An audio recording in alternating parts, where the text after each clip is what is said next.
Welcome to Leadership Speak, an advanced Toastmaster club for leadership development.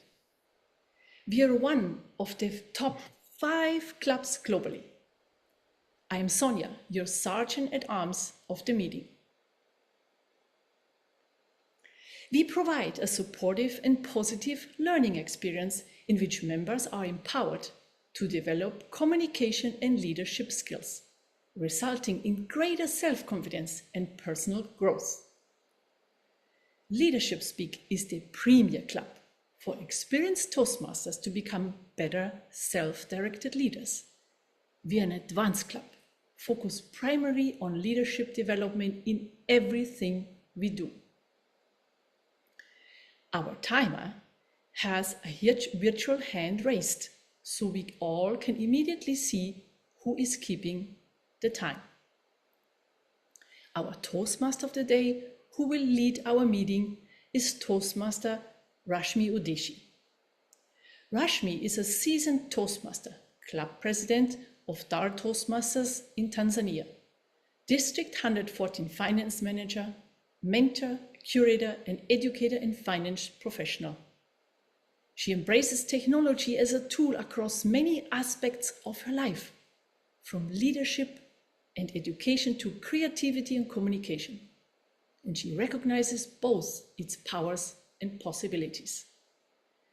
Please help me welcome our Toastmaster of the day, Rashmi.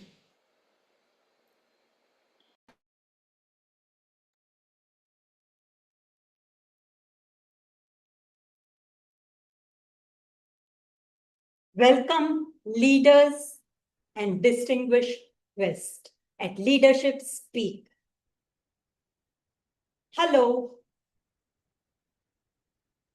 Habari za leo. Namaste. Wanakam. Hola. Bonjour. Karibu. Hi from Tanzania. I am going to lead you through this interesting topic, leadership beyond the algorithm. Today, we are at a crossroad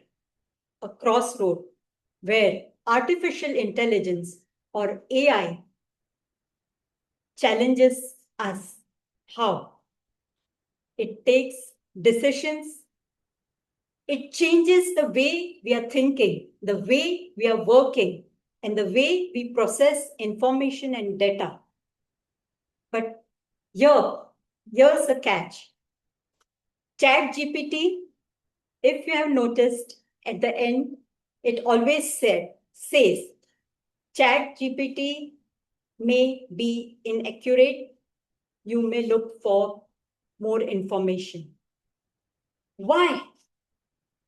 When we all are relying on such generative AI tools where we think the data generated by AI tools are valid and informative, but ChatGPT puts a disclaimer. And when ChatGPT says we cannot rely on that information, how can we?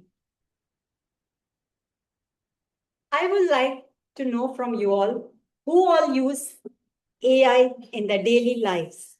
With show of hands, or a smiley or emojis.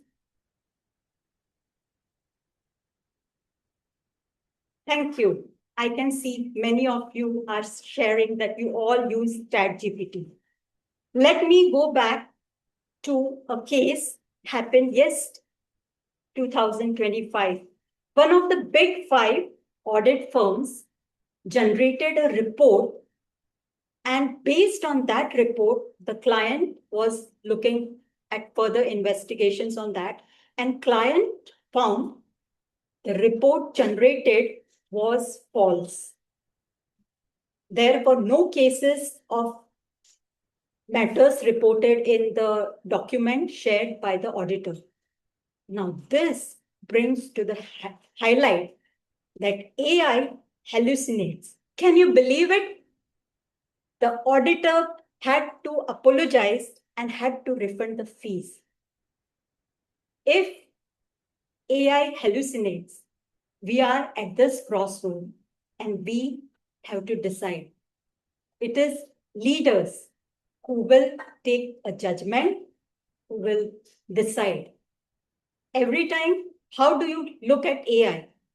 AI, I have embraced AI and I'm using it on a daily basis, might be for a travel plan or a business project analysis or finance or to medically I check. But at the end of it, there is a disclaimer. And remember that. So AI is a tool and not 100% all the information is true. We have to have our judgment and we have to prepare. So leaders and the human edge always stays up front. AI shares data, but do you know AI does not have ethical sense or it does not have empathy. I can make judgment based on empathy and feelings. When AI prepares a report and shares it and regarding employees, and this AI can't understand the situations and it does not have empathy. It cannot decide against profit and people. And it might not share ethical results. The results shared might not be ethically correct. So how do you look at AI? AI generates at a speed the results. And we as leaders have to look at the data. We have to exercise our discernment and decide based on the situation and based on your experience. AI is not 100% infallible. It does not generate infallible decisions. We cannot rely on it. And even the AI, if there are situations in complex decisions, it comes to you. A question comes. AI cannot be invited in the boardroom. It is the leader who sits up front and is responsible and accountable for all the information shared. So, my dear fellow members and guests, let us think about this and reflect on this throughout our meeting as we hear from our keynote speakers and other speeches. We will come back and decide how we are looking at AI and what is leadership beyond algorithm. So let me now invite guests who are very dear to us at Leadership Speak. And I would like to speak to our guest. Guest book has been shared and you may kindly fill in the guest book. And as we go ahead, we will have a lot of informations and speeches and you will love to join our club. So now I will like to invite the toast for the day and I will invite Yusli Joseph. Let's, with a round of applause, welcome Yusli Joseph, who comes all the way from Toronto, Canada, to give the toast. Over to you, Yusli. About a year ago, a friend of mine had an interview at a company. And on the day of this interview, just at the beginning, the interviewers informed him that it was not on them to take the decision. It will be on AI to decide who to hire for the position. As a result, the human connection was no longer valued. The only thing that mattered was the data produced by the machine in real time. And yet, according to the job description, it was a position focused on connection and communication between the different members of the team. So there's no doubt that AI is transforming how leaders or how us here today are operating in our job, in our daily life, particularly in decision making. It is crucial, dear friend, to remember that AI is a tool at the service of humanity. Just like industries, the machine, and a lot of invention that came before AI. So it cannot replace critical thinking, accountability, responsibility, and even less so, social connection. Not every decision requires AI. So, colleague Toastmasters and guests, let's honor the most important aspect of human being, our capacity of discernment. May human discernment remain the supreme guide in all decisions concerning preservation and of human dignity. I invite you all to open your camera, microphone, to raise our glasses, to sign judgment in decision making. To sign judgment in decision making. Sound judgment, decision making. Back to you, Madam Toastmaster of the day. Thank you to the toast for the day, for the toast. Cheers.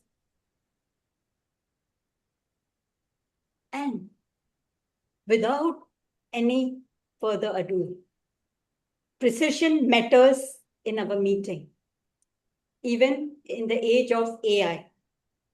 So for running this meeting, I have my executive members, and we have our timer.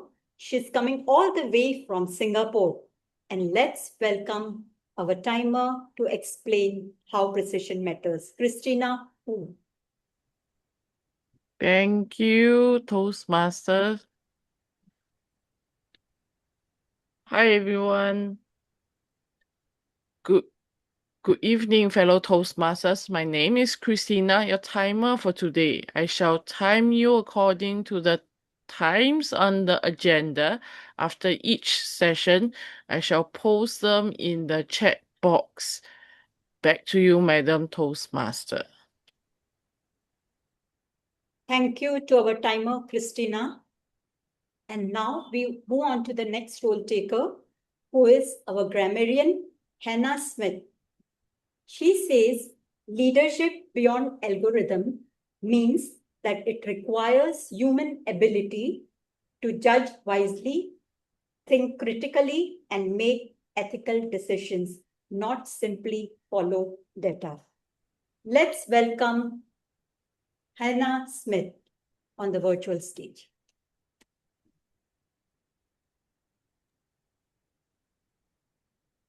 Madam Toastmaster, fellow Toastmasters and guests, I am honored to be your grammarian today, and it is my responsibility to pay close attention to all speakers and listen carefully to the language use. I take note of any improper language, as well as any outstanding words, quotes, saying, or thoughts. And as a grammarian, it is also my duty to introduce to you the word of the day. As the word of the day is discernment. Discernment is the capacity to judge accurately and understand clearly and perceive differences in contexts. I have got a sentence for you. If you are voting for any members to serve on your executive committee, you need to use discernment to pick the best candidates. I've heard that word twice already. Each speaker is encouraged to use that word of the day, and I will give my grammarian's report when called during the meeting and with the GE, and also report on the usage of the word of the day. And the word of the day will be displayed in the chat box. Thank you, Madam Toastmaster. Thank you to our grammarian, Hannah. And thank you for sharing the word of the day. And now, my word to our guests who are attending today. Our guest book has been shared, and by now, you will be agreeing a little. And I am sure by the end of the meeting, you will be in discernment that leadership speak is one of the best clubs. So you may sign the guest book and one of our members will get in touch with you. Thank you. And now, our key segment in Leadership Speak is about keynote segment, where the speakers give a 18 to 22 minute speech which explores the leadership topic of today, leadership beyond the algorithm. And these allows speakers to share valuable insights and the theme in depth. And let's hear it from our keynote speaker today, who is Wahiga Gichinga. And she shares that AI offers great support to leadership, but can't replace leadership. And to evaluate Wahiga, let's invite her evaluator, Toastmaster Vinod Panika. Hi, thank you, Toastmaster of the Day. Our education speaker, Wahiga, is presenting her speech from the path Persuasive Influence, level 5, prepared to speak professionally. And it's a keynote style speech for 18 to 22 minutes. The things that the speaker has told me to focus on is whether this is of a professional quality, and she has an ambition to be a professional speaker. So I would like all the other members also to keep this in mind and give her private feedback. Thank you and best wishes. Thank you to Vinod Panikar. And now let's invite our keynote speaker tonight, Wahiga Gichinga. AI as a partner, not master, the new leadership challenge.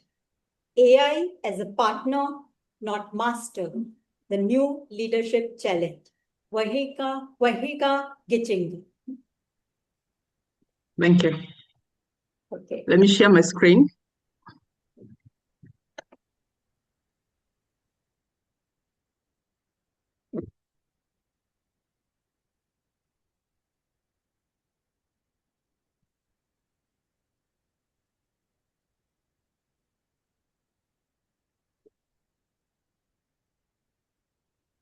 How many of you have interacted with an automated customer service system and perhaps ended up frustrated, hung up, and felt unheard? How does that experience compare to speaking to someone who is helpful and helps you sort out an issue that you wanted to sort? Now, I want you to imagine that same automation, but now far more intelligent, and will not just be responding to routine calls or questions, but it is studying you and giving you recommendations. Recommendations that in one way or another affect you, the organization, the culture, and the future of the organization. And the question to ask is, shall we allow technology to serve us, or shall we serve technology? AI is going to change a lot about how things go by in organization, operations, decision making, even how competition is going to happen in the marketplace. AI has enormous capacity to process enormous amounts of data. It's able to analyze it. It can be able to read patterns in it and give recommendations. These recommendations today are being used across departments in an organization, influencing decisions and affect you and I. And aware of this, the burden of leadership is how leaders are able to maintain the lead in an era of AI prowess. Shall we allow AI to guide, to suggest, to give insight, by that becoming a partner to decision-making for a leader? Or shall we derogate our responsibility and allow AI to become the master? I want us to consider a scenario where AI suggests laying off employees for profitability or efficiency of a company. And the numbers make sense. They're backed up by good data. And that recommendation won't take responsibility for the outcomes of that decision. It won't take responsibility for the workflow, for the connection between members of a team.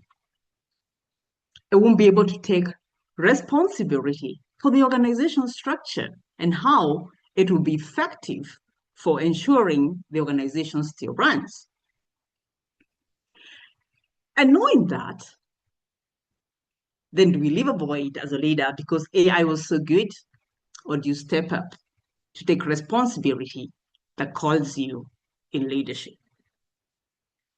And this allows us to think through what leadership is and what AI is, so that we are not treating both of them as mutually exclusive. A leader can't afford to think, or to be excited actually, about the prowess of AI to a point of surrendering what they're holding in their hearts, in their docket. And assuming that leaders decide, let's follow AI. The question is, what's the risk? Now, for context, I would want us to take us back to other levels of automation, because AI is just another automation that has happened. And of course, we're not sure what else is almost knocking at our door. Automation has been a journey, right from the traditional automation, where it replaced manual work. We had the digital automation, where we had software that supported reporting in organization, improving speed and efficiency. And here we are with intelligent automation. Automation that is helping us analyze, predict, and recommend at supersonic speed and with much accuracy. I share this so that we can see AI from that context, that it is a form of automation like other automations we have worked with. Now, thinking about AI, do we go to it thinking it's foolproof? And what could be the risk of over-relying on AI? Now, a basic way of understanding the workings of AI is we have data that is input to the system, to the software, I would say that. And then we have an algorithm And the algorithm is a set of rules designed for the desired outcome. So somebody is setting up the rules, putting up the codes that help a particular output for the organization and what it wants to achieve. And the question I want to ask us is, if we are providing the data that is being used by the algorithm to get results, how sure are we about the integrity of the data? Could it be incomplete? Could it be wrong? Could it be manipulated? We're also talking about an algorithm which somebody is coding, somebody who is experienced, somebody who is knowledgeable. Could they corrupt a certain role to achieve a desired end? And I want us to have this at the back of our minds when considering the recommendations that we get, that we then go to use to make decisions in organizations that have been there for ages. And here is something that is useful that we have acquired as an organization to be of value to the organization. Now, talking about automation, I worked for an organization some time back, and it was a huge organization. It had voluminous transactions. And so there was a decision made to buy an ERP system from India worth millions of dollars to enable us to join departments, reduce reconciliations, and get information from one place at any one point when we need to give feedback.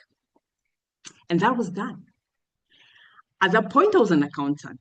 And so that made life very easy, especially when you can, at a click of a button, you have access to information without needing to walk to anyone to do any reconciliation.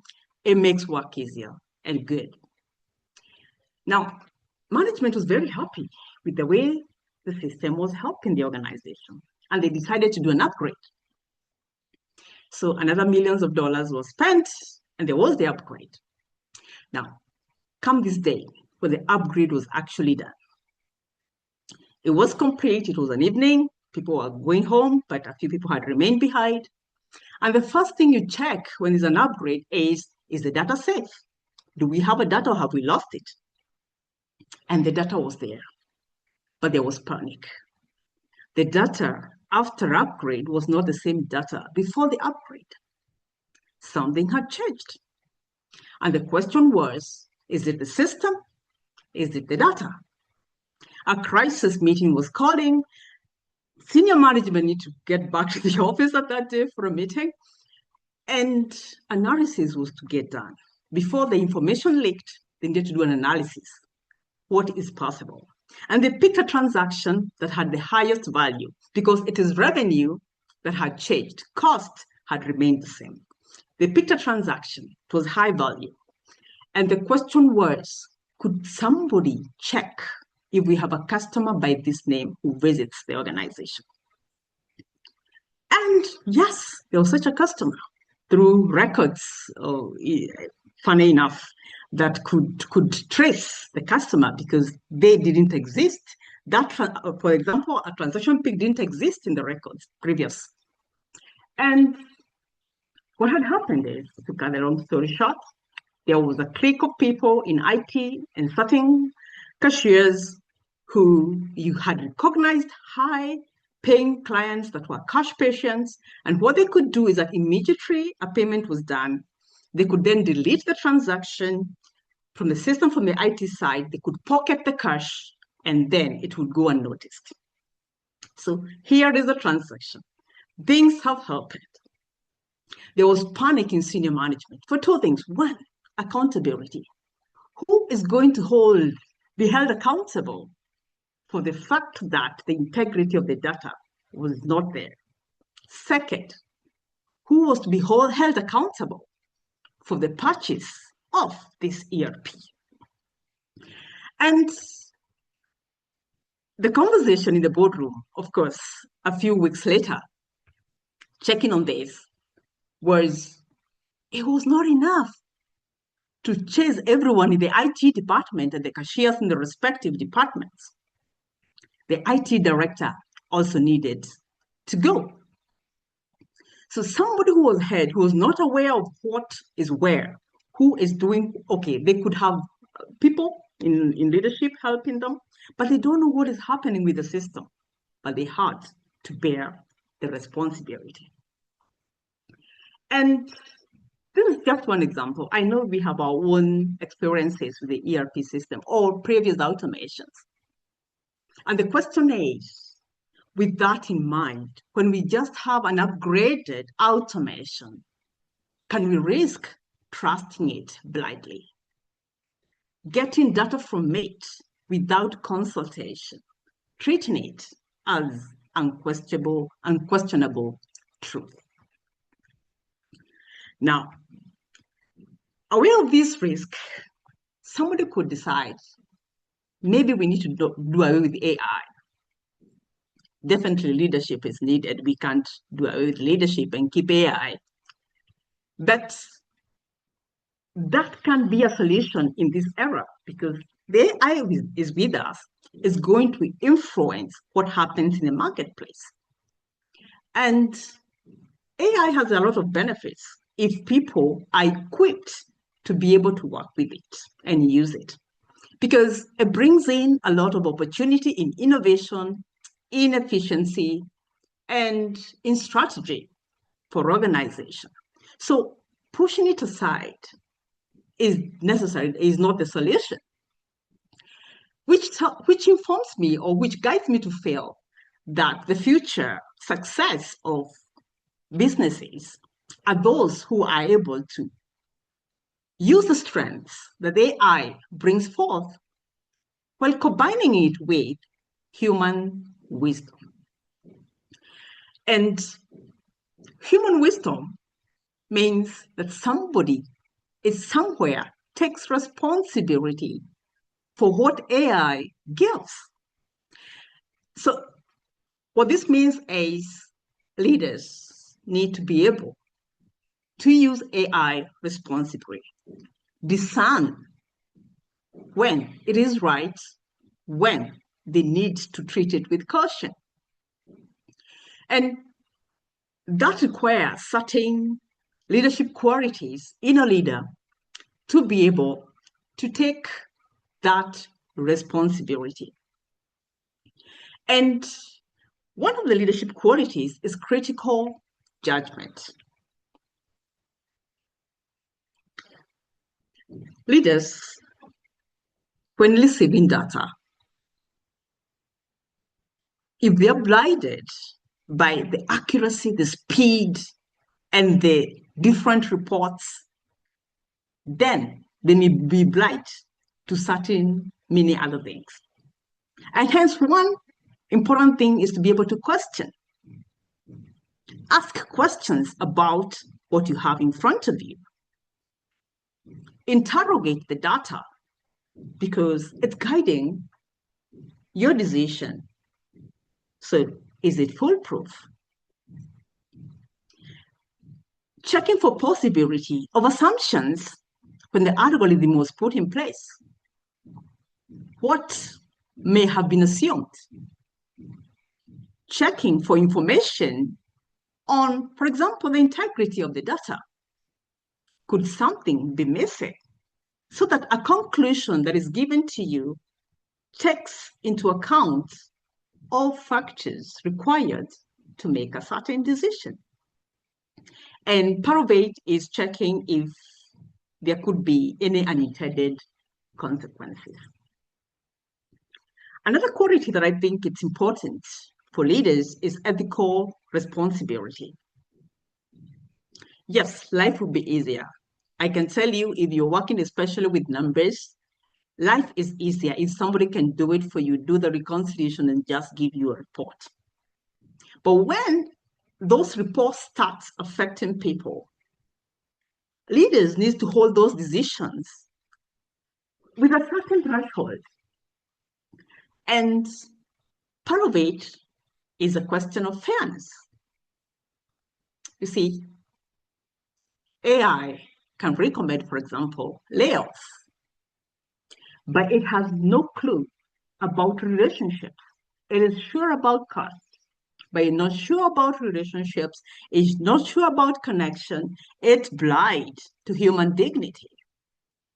So there are certain things that happens in the teams that are supportive to the organization that AI will not capture. So when a decision is made, is it fair? Something else is a lot is happening with technology. And the question is with either your team or stakeholders, are we at the mercy of technology, or is there some human oversight over it? Is there a risk of us becoming collateral damage to the blind spots of the system? So transparency is important of what is AI doing? What is it not doing? What can it be allowed to do? What can it not be allowed to do? And the last one is respect for human values. The third leadership quality is building trust. And trust is the glue that holds organizations together. And the minute a seed of suspicion is thrown into an environment, people begin building silos to protect themselves. So with this new system, how do you ensure that everybody is on board?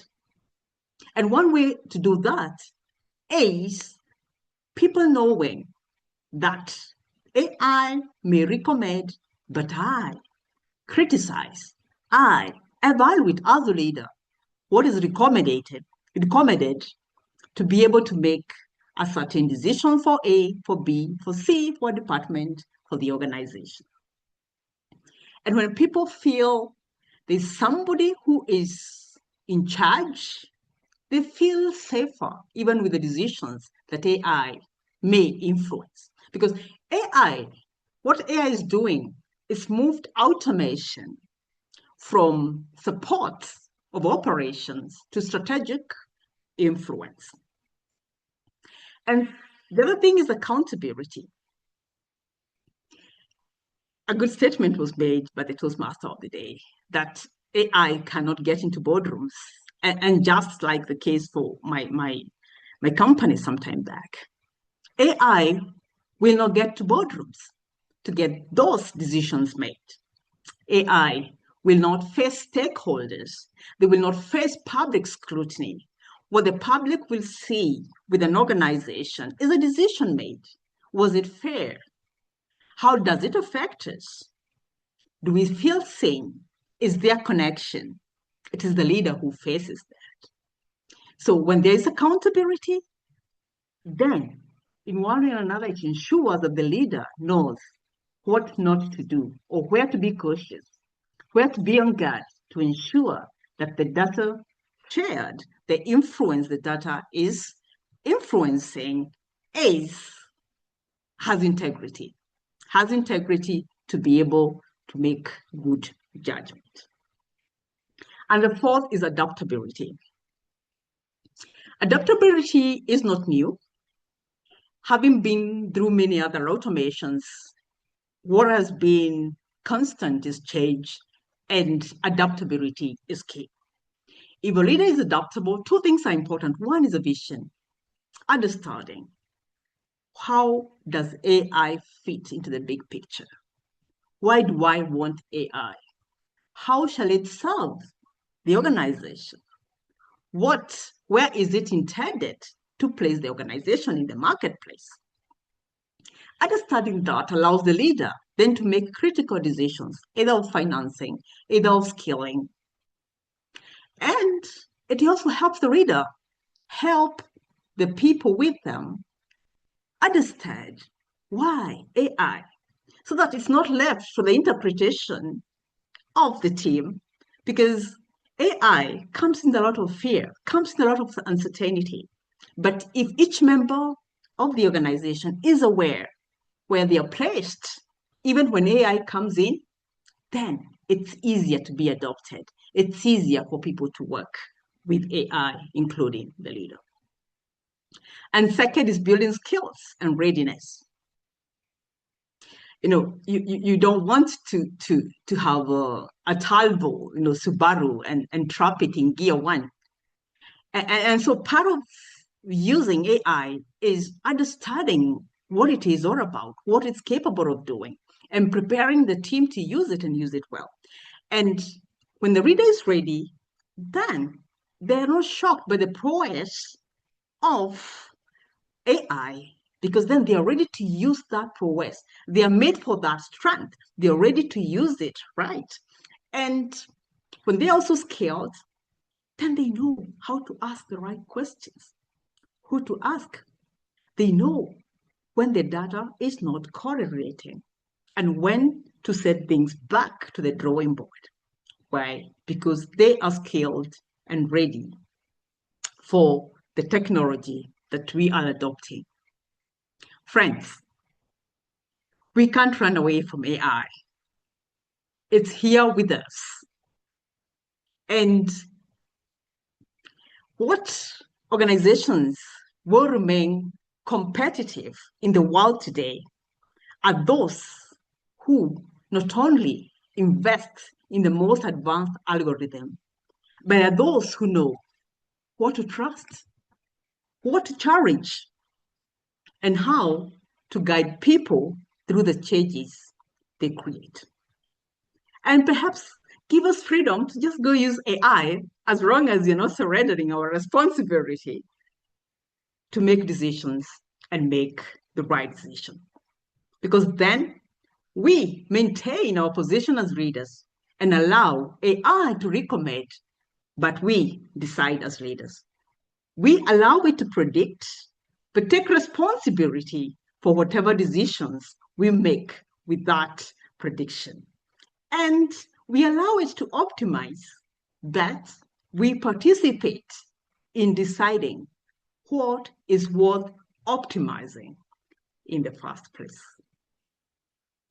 Back to you, Toastmaster of the day.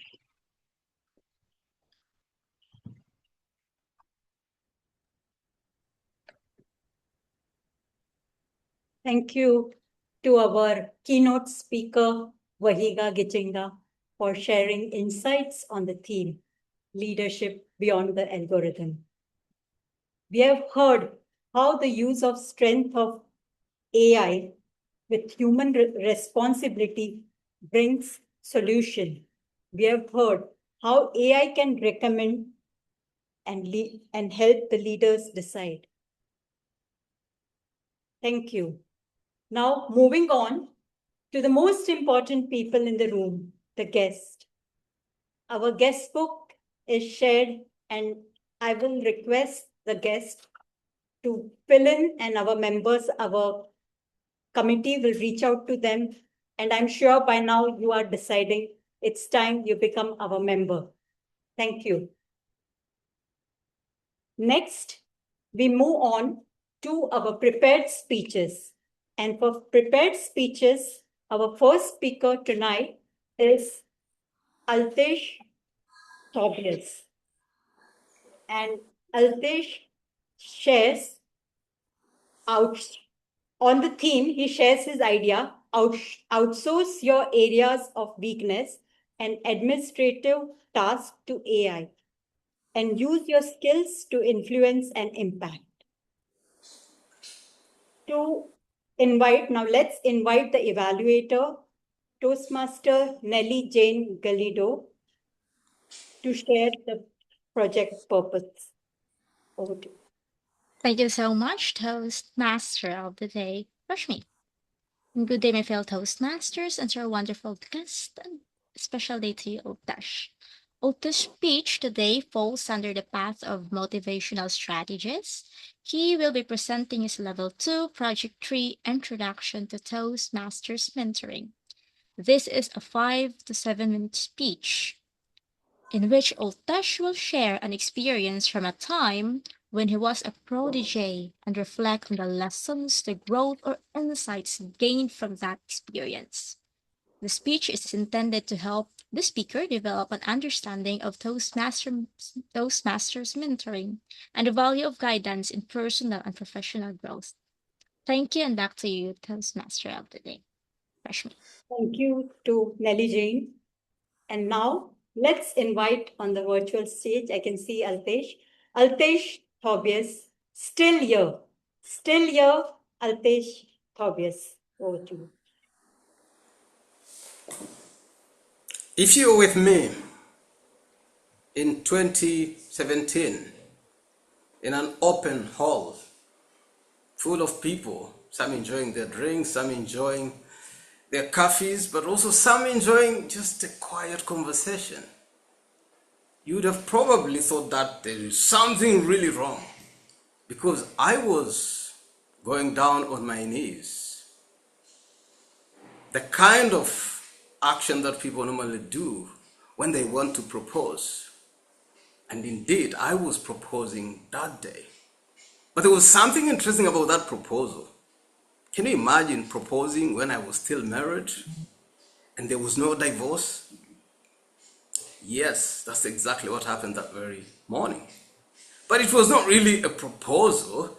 It was me practicing my speech. And sitting on the chair was my mentor. And she made sure that she always took me to challenging places where I can practice staying in an uncomfortable situation so that I can learn how to be comfortable when I'm on stage. When I joined Toastmasters in 2014, I was assigned a mentor who took me through my first project, the icebreaker. And after delivering that speech, I was on fire, I was excited. I said, let me write my second speech, which, by the way, I did. Sent it to my mentor, waited for a week. There was no feedback. 2 weeks, no feedback. 3 weeks, no feedback. 1 month, no feedback. I went to my VPE at that time and I said, looks like my mentor is not available. What do I need to do? And she said, Oltesh, you can always change a mentor. So I found another mentor. And when I found this mentor, I saw that there was a big difference between my first mentor and this second mentor. And I'm happy to tell you that I've been with this mentor for 12 years now. Today I'm here to share with you what was that journey like. One thing that I realized in this journey as a Toastmaster is mentoring is the cornerstone of our group.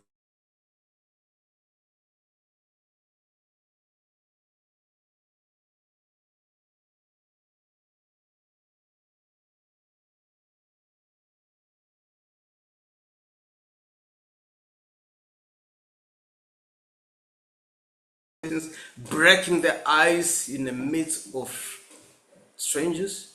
But also through this mentor, I realized that mentoring through Toastmasters is the most cost-effective way of growing. I did not know about that until when I hired a coach when I was preparing for an interview.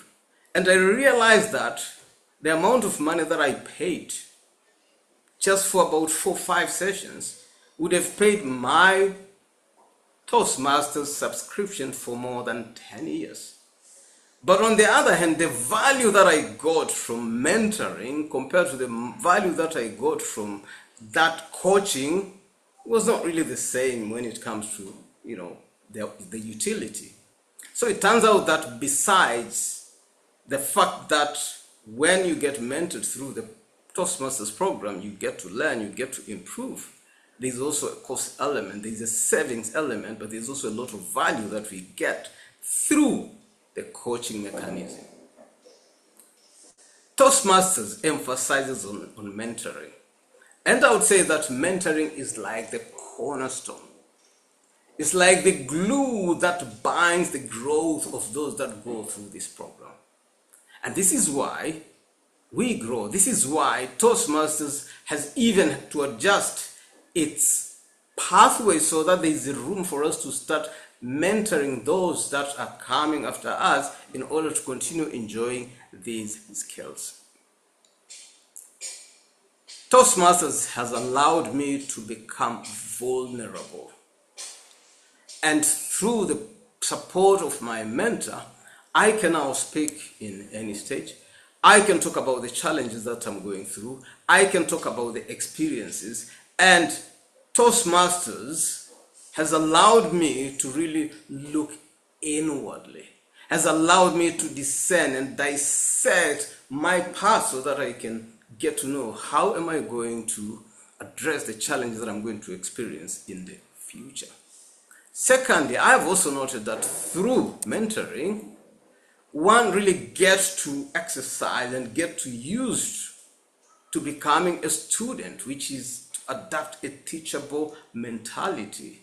Because through mentoring, you learn to take feedback without, of course, taking it negatively. Through mentoring, you also learn to adapt the feedback that is given to you so that you can kind of improve in the areas that you want to address. And I also understand that there is also a general mentoring that we receive when you're asked to do a project, and then after delivering that project, you are given feedback, and through that feedback, you improve that project. And this is a skill that is used just to allow you to take feedback positively. I've also noted that through mentoring, one needs to be accountable. And talking about accountability is not really only about the mentee, it is also about the mentor being accountable. Some members join Toastmasters and they wait for the mentor to guide them and to tell them which speech to deliver. But I realize that as long as you have your Pathways program, that is really your accountability tool. And we don't necessarily need to wait for a mentor to guide us. We need to go to a mentor for them to advise us on a project, on a speech that we would have prepared, and therefore deliver. And through that delivery, you can improve the skills that are wanting. I've also noted that mentoring thrives if the mentor is accountable, if the mentor is responsible, just to make sure that they help their proteges. I'm happy to tell you that through mentoring, I've been able to grow both as a leader and as a communicator, but I've also able to grow as a mentor. And this is why I've been in Toastmasters for more than 12 years. I would also encourage you to really look at mentoring in a slightly different angle, where you are available as a mentee, but where you're also available to mentor. Back to you, Madam Toastmaster of the Day.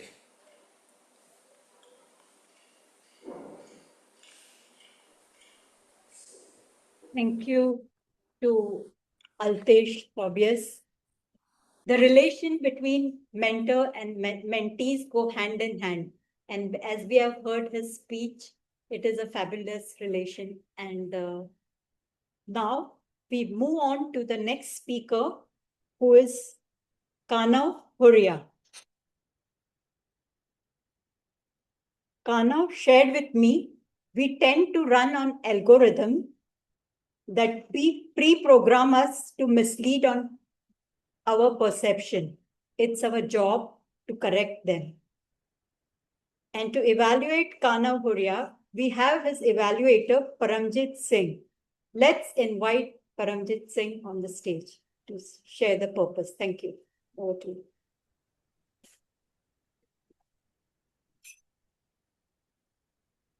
Hello, everyone.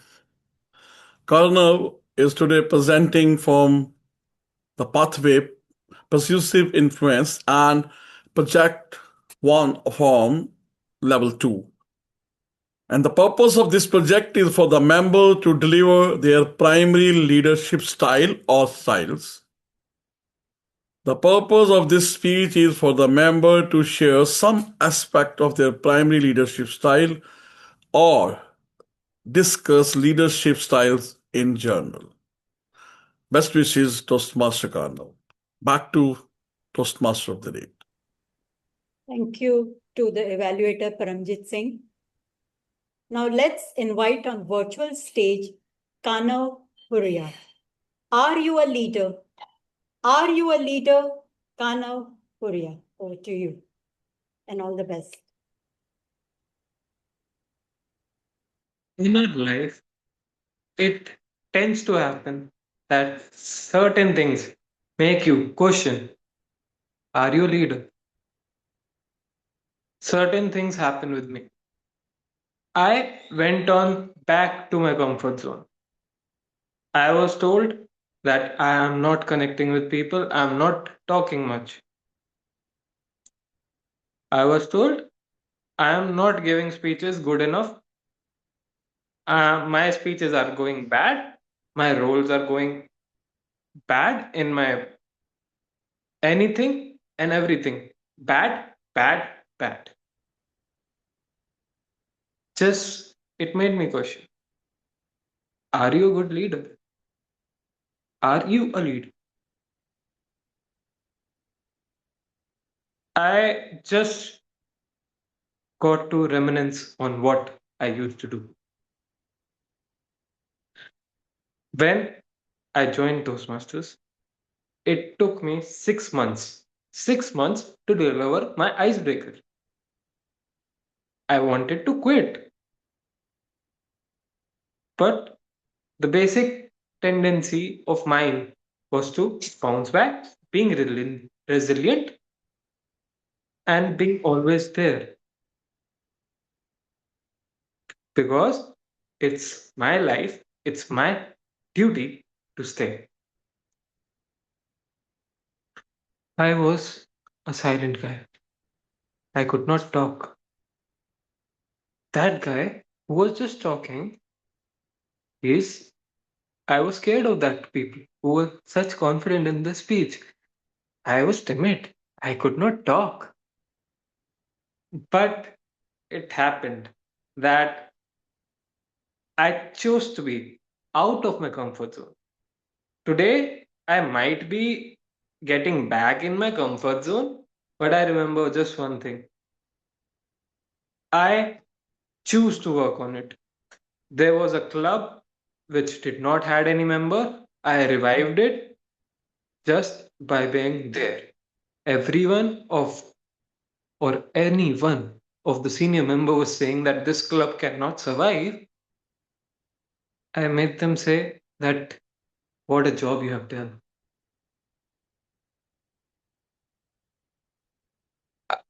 They might have changed the opinion. It happens by staying. It happens by pursuing a goal and keeping your promise. I, as a leader, tried to do that. Being resilient, trying to be positive, having a smile so that I can encourage other people to do more. Today, I might have been taught that I am still getting back into my comfort zone. But it's the beauty of life that you go down, but it is not the fall of yours. You just have to come up, up, and then again up. Then you will fall down again someday. But the beauty is in you, whether you will bounce back or you will not. So the kid in me, which was silent, which was not talking to anyone, decided to get out of his comfort zone. He became confident. He tried speaking up to people and he made friends, which he never had, by just keep coming and being resilient. So, my friends, I just wanted to know whether you are being resilient enough, being hopeful, that everything will turn out to be good, being positive, and the ability to bounce back. So I turned out to be good, though there are still some mistakes happening. I will remember it, learn from it, and bounce back. And I will say, I was a leader. That's it. Now it's your turn to say that whether you are a leader or not. Back to Toastmaster of the day. Toastmaster session. Thank you to Toastmaster Kanav for being a resilient leader and sharing your story with us. Let's now move on to our next speaker, Nthati Mokhantso. Nthati shared her idea on the theme. Nthati is all the way from South Africa. She is a public servant who is passionate about service delivery, particularly to the needy and the destitute. To evaluate Nthati, let's welcome on stage Gada Al-Mojarkish.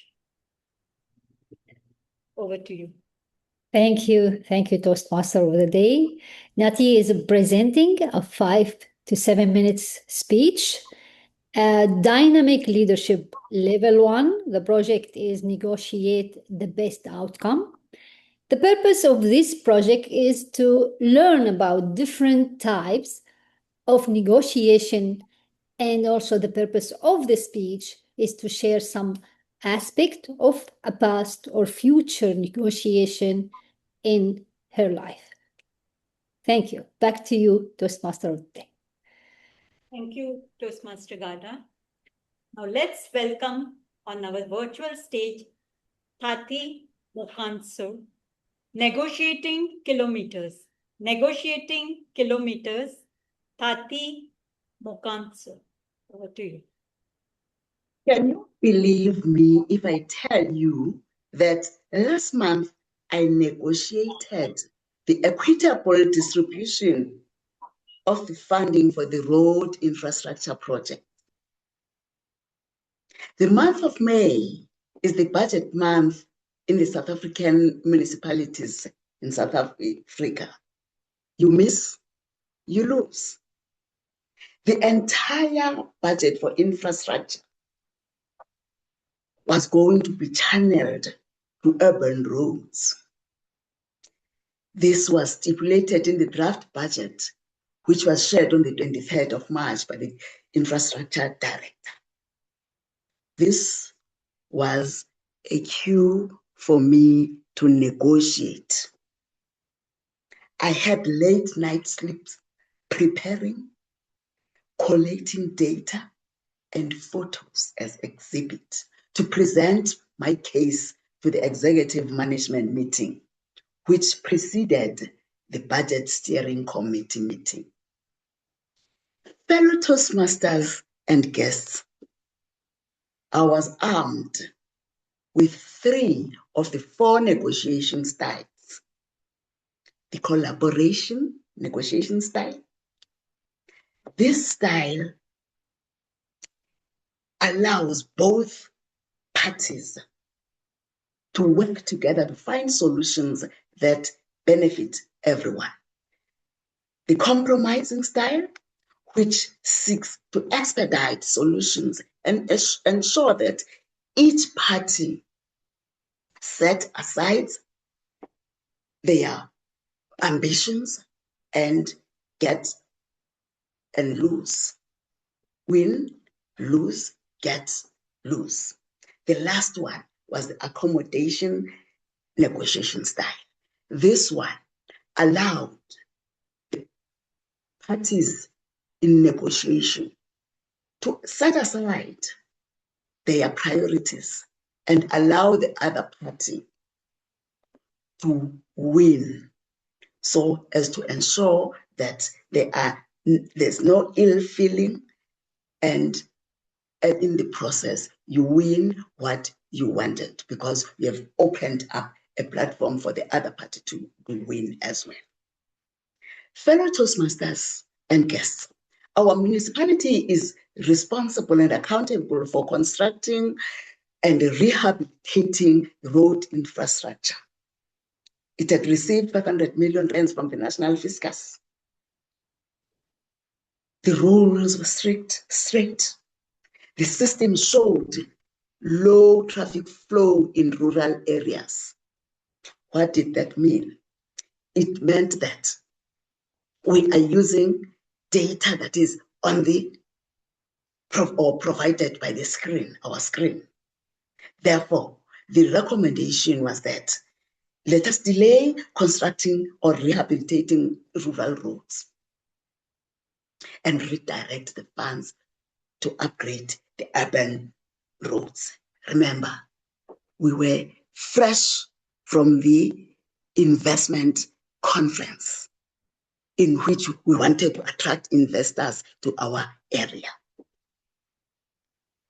Accompany me, fellow Toastmasters and guests, to the negotiation table in the executive boardroom, where there were 6 of us led by the accounting officer.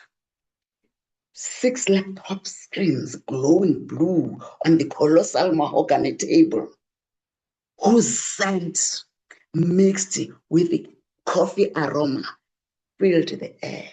The air conditioners were humming like they were singing a lullaby for me, because I was to approach the battlefield, the professional battlefield, where I had to negotiate. As the Director for Infrastructure Services was presenting, the spreadsheet showed numbers and quantities. These informed his budget recommendations. But the streets out there showed need, showed the tears of communities crying for services having waited for 30 years.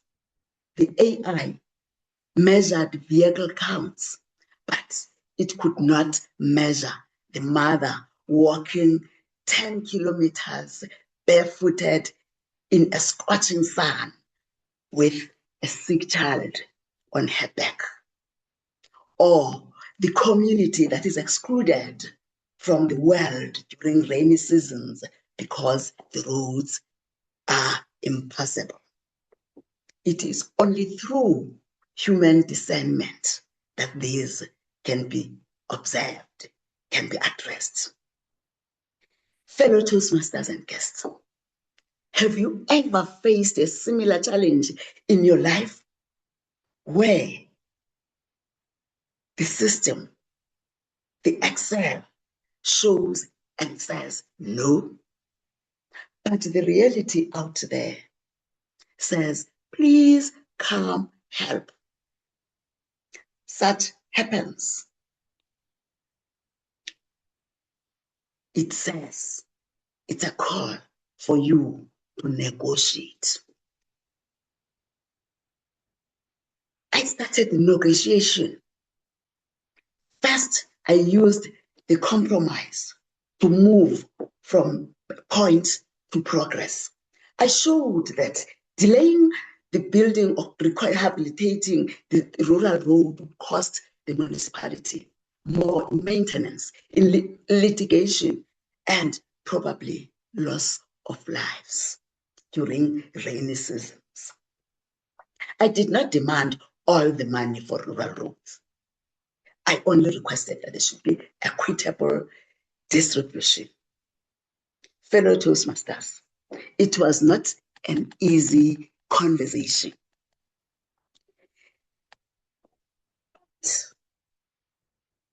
I say, but there was an ear that listened. We had to change the plan from saying which roads, but to say which and what impact. Secondly, I discharged the collaboration negotiation style to expand the solution beyond what we had agreed upon, i.e., we came together with the expertise of the finance director, technical services director, and agreed that we should identify and send the funds away from kilometers, but to health centers, schools, markets, all those roads had to be considered. This was an indication that ultimately the funds or the funding will be impactful to the community because all centers of importance would be accessible. Unfortunately, there was still one road that could not be accommodated. And I had to use the accommodation negotiation style. I led it in saying that it's okay that this one road remains, but we have to prioritize it in the savings that will come out of the implementation of the project. What that meant was that all hands should be on deck in monitoring the contractors as they rehabilitate and construct our roads so that there can be accountability, so that there can be the savings that we are targeting. Fellow Toastmasters and guests, every leader can negotiate a positive outcome, be it at work, family, or in business. Remember the 3 negotiation styles: collaboration, compromise, and accommodation. Life is not static after all. Back to you, Madam Toastmaster. Thank you.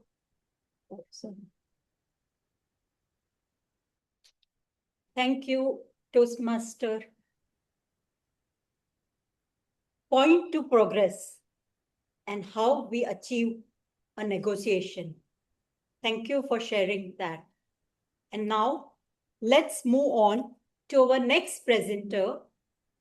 He is none other than Brahm Memone, incoming President of Leadership Speak for 26-27. Brahm founded Leadership Speak with a clear mandate to be premier club for the experienced Toastmaster to become better self-directed leaders. And on this, to co-present, we have Nelly Jane Galido, who is joining from Philippines. Nelly Jane is a Toastmaster and a lifelong learner who's passionate about leadership and communication, and she is our incoming Vice President of Education. And to introduce the speech purpose and the topic, we will invite our evaluator, presiding our President, Holmes Teng. Please welcome with a round of applause. Thank you so much, TMOD. Today, Brahm, as well as Nelly Jane, will be delivering an informational speech, an announcement to the club, to introduce to us a new role, a new initiative that's coming for all members, that we can develop better stewardship, accountability, and ownership for our progress. As the evaluator, I'll be focusing on how the speakers, especially Nelly Jane, exhibits some of these qualities as she delivers the speech. Thank you so much. Back to TMOD. Thank you to President Holmes. Now, let's welcome our incoming President, Brahm Memone, and our incoming Vice President of Education, who will introduce this important role to us. And Presiding Toastmaster. Presiding Toastmaster, incoming President Brahm Memone, and incoming Vice President of Education, Nelly Jing. Let's welcome with a big round of applause. Thank you, Madam Toastmaster, fellow Toastmasters, and hey, Nelly, how are you doing today? No typhoons in the Philippines today? Hi, Brahm. Everything is fine here. Sunny, sunny, sunny. Right. How about that? I didn't know that you had a dozen dogs as pets. Yeah. Wow. Anyway, so ladies and gentlemen, we are going to be introducing a new role for the coming year 26-27. The reason being, I shouldn't have been on this screen right now, but since I'm on the screen and I'm been urged to lead the club for the following year, I will be pretty much invisible and behind the scenes. And you will see that there'll be a lot of people who will come on the screen and lead the club. And those will be the presiding Toastmasters, and they will be presidents. I am just the keeper of the vision. Keeper of the vision, that means what is the vision of our club? And why do we really exist? That is the first thing that we need to know before we can get into why we created this presiding Toastmaster role. So let's look at the vision of the club. How many of you know what it is? Our mandate for all of us, and that's the reason why we exist, is simply this. It is the Dash Club for Dash Toastmasters to become better. So who knows the vision? What sort of club is this? Shout out. It's a premier club, right? It's a premier club for experienced Toastmasters to become better self-directed leader. Period. That is it. That is the reason why we exist. This is what gives us our mandate. That is why we are here. That is why I'm here. That is the reason I, as the club founder, created the club. Because of this. And for nothing else but for that. Period. So, ladies and gentlemen, let me have a quick look here on my screen. I'll do some adjustments here and continue. Okay, so if that is our vision, right, and something was, I don't know, some members decided that I should come back as the president for the coming year. Actually, as you all know, for those of you who are members for quite a while, that I was not going to be a Toastmaster from September onwards. But here I am. So this is leadership speak. Leadership speak means, as you all know, it's a club for experienced Toastmasters to become better self-directed leaders. But it's not just any club. It is a premier club, which means anything that you do here has to have excellence embedded within it. That's why it's called premier. And service, of course, goes along with it. Without service, excellence is nothing but tyranny. With service and no excellence, it's more of apathy. Right? Now, these are the qualities that carry forward the club into the future, and every member is responsible for it. And if every member is responsible for it, the context is, as Holmes has already put it in the introduction, that this club needs stewardship, visionaries in its ownership, and to walk the shoes of as if you are the founder, as if you are the president, and how can you maintain that mandate forever? That's the reason why we exist. That's the mandate. If the mandate doesn't exist anymore, this club doesn't exist. So the presiding Toastmaster, ladies and gentlemen, is what? What is the presiding Toastmaster? Well, the role is being created specifically to help specific members practice ownership, presence, stewardship, and meeting leadership. So this role is not going to be something that you go on Easy Speak and just pick the role for yourself. It's going to be assigned role. And the assignment will be for those who really want to make sure that the club exists into the future. They have taken the ownership or are beginning to exhibit ownership and stewardship, which means that this role will be for the current executive team, a must, and the future executive team for 27 28 coming up. So we will, from day one, when we kick off, we will have people take this role on, and we will train them to act as the president and the founder of the club. Okay. So this is the training ground for the future. Now, this role replaces several roles, and Nelly Jane here will take you through several slides, and I will put my video off, and she will tell you what it is all about. Over to you, Nelly. Thank you so much, Brahm.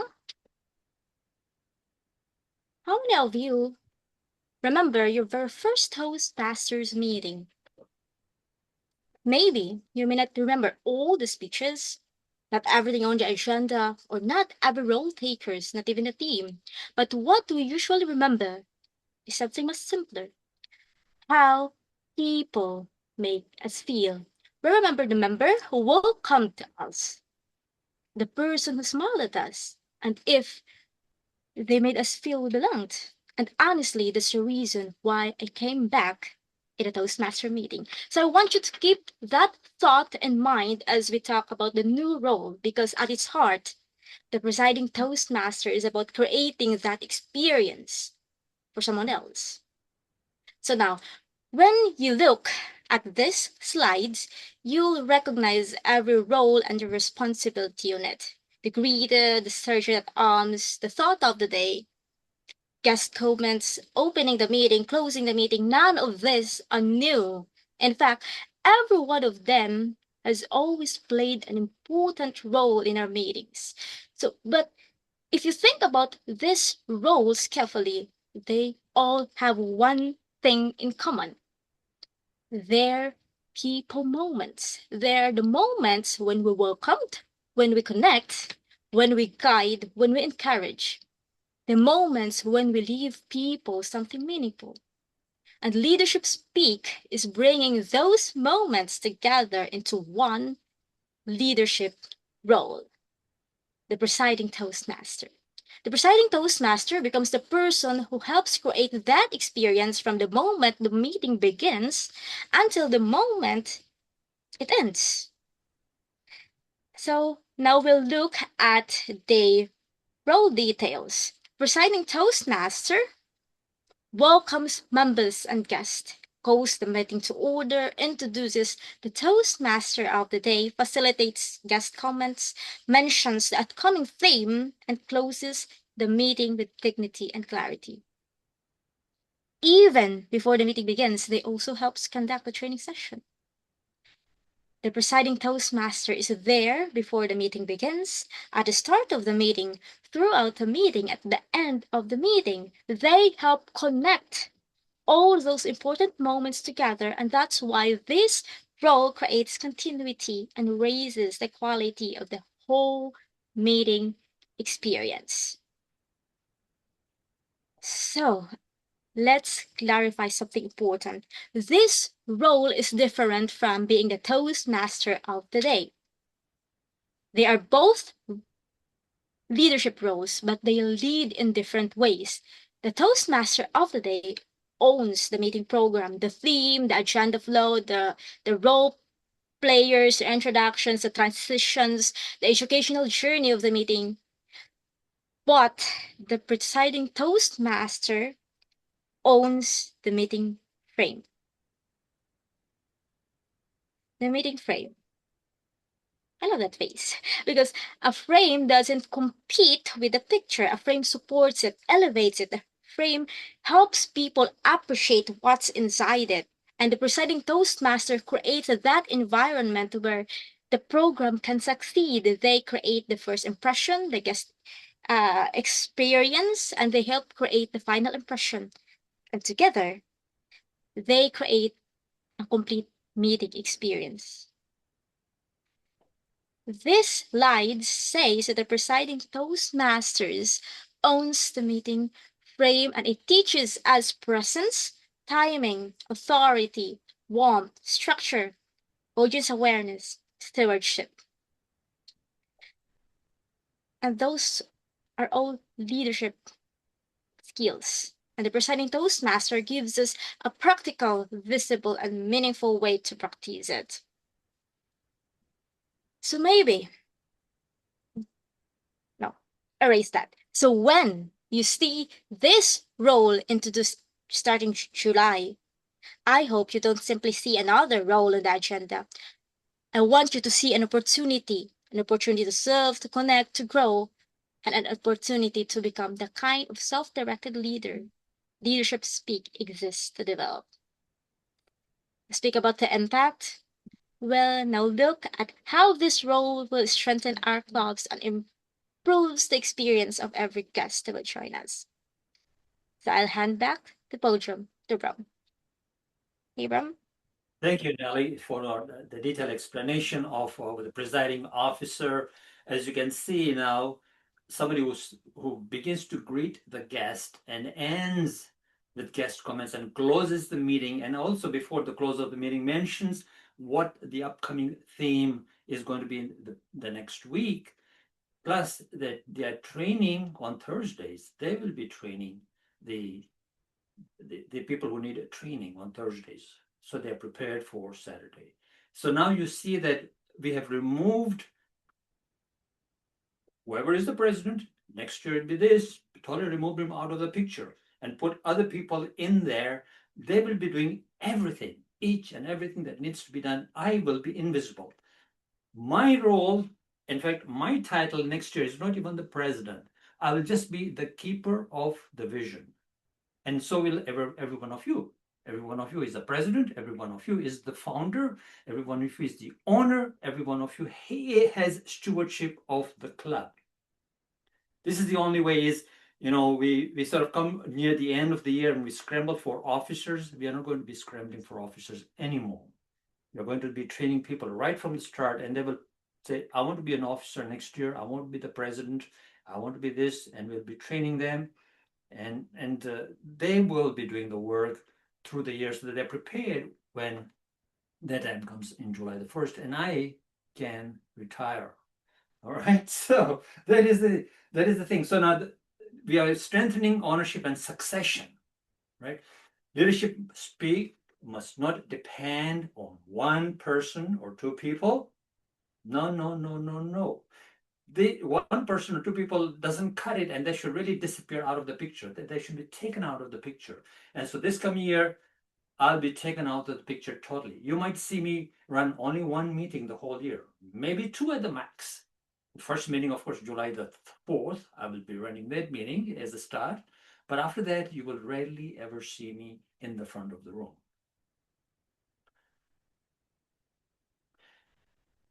This role gives more members to step forward into taking the role of a visible leader in the club. We have also created a group called the Presidential Team, where we invited all the members, and so some members have joined. We haven't rolled out to all the members. We will be rolling out to each and every member. And if they want to join, fine. And out of that presidential team, we will know, people will just exhibit by their behaviors and habits and attitudes what they will perform as next year. And we will know, so we will be giving them the chance to move forward to lead the club. That's it, period. All right. It creates a pipeline of members who understand how the meeting works, how guests experience the club, and how our standards are upheld, because it's a premier club. It's not just any club. Remember that. Premier club for experienced Toastmasters to become better self-directed leaders, period. That is the mandate. It's not movable. That is unshakable. That is the grounding. That is the root, right? So the other thing is we want to improve guest experience right from the time the guest comes into the room till the time they leave as a member, right? So they are the first and the last impression of guests, and that really does matter. It really does. Because as you know, when guests are not put into the room, when they come, they are not admitted into the room, as soon as they arrive, and they're not greeted within the 30 seconds. It's called the 30-second rule, especially in the Zoom environment. It's very, very important that any guest, whether their video is on or off, has to be greeted. We will get more into that on the training day on June 20th, and I hope all of you attend, including the guests here. Right? We'll be training. It's a 2-hour training. It's an internal officers training. So hopefully you all come there. The presiding officer helps the guests feel welcomed, seen, heard, oriented, included, and invited into something very meaningful in the club. That's very, very important to convert guests into members, right? So the other thing is we've gone into the red light, so I will finish off very quickly. I think this is the last or the second last slide. So it's really our club, besides our values of learn, innovate, and connect, it's also based on service excellence and connect. And what I mean by service excellence and connect is on February the 5th, 2022, and that video is on YouTube, was our launch meeting. And this was mentioned in the launch meeting, that this is how the club is going to be, right? And so this is foundation. We didn't even mention it as a value, except for the connect. Connect is a huge thing, and you need to understand what connect means. Come on June the 20th to understand that better, adapt. So the presiding officer embodies all these three. I won't sort of belabor this anymore. And so, ladies and gentlemen, Leadership Speak becomes a laboratory for building real leadership, right? And it is in the hands of the members who really want this club to continue, okay? And this, ladies and gentlemen, is where in Leadership Speak. That's what we are called, Leadership Speak. Over to you, Madam Toastmaster, and sorry about the time. Thank you. A big round of applause to our visionary, Brahm, Memone, and to Nellie Jane. And thank you for introducing this new role of presiding Toastmaster. I'm sure many of us will benefit from this new role. And to our visionary, Brahm, Memone, we are not going to let you go. We will always be calling you. So yes, be ready to be there for us every time. Thank you. For sure. And now let's invite our guest to sign our guest book. By now, guests will have known how this all important roles help you to become a better leader. And this is the place, Leadership Speak is the place where leaders are made. And we have many more such roles. Kindly sign the guest book. And now I will welcome Timer to share her Timer's report.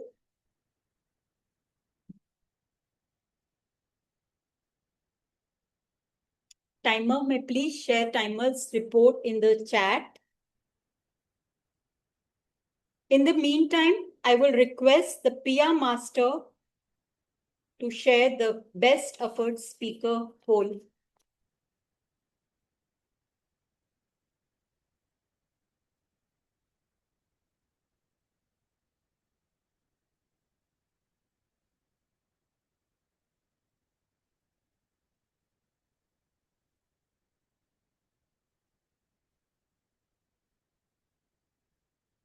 Thank you. I may request the Timer. Has Timer shared the Timer's report?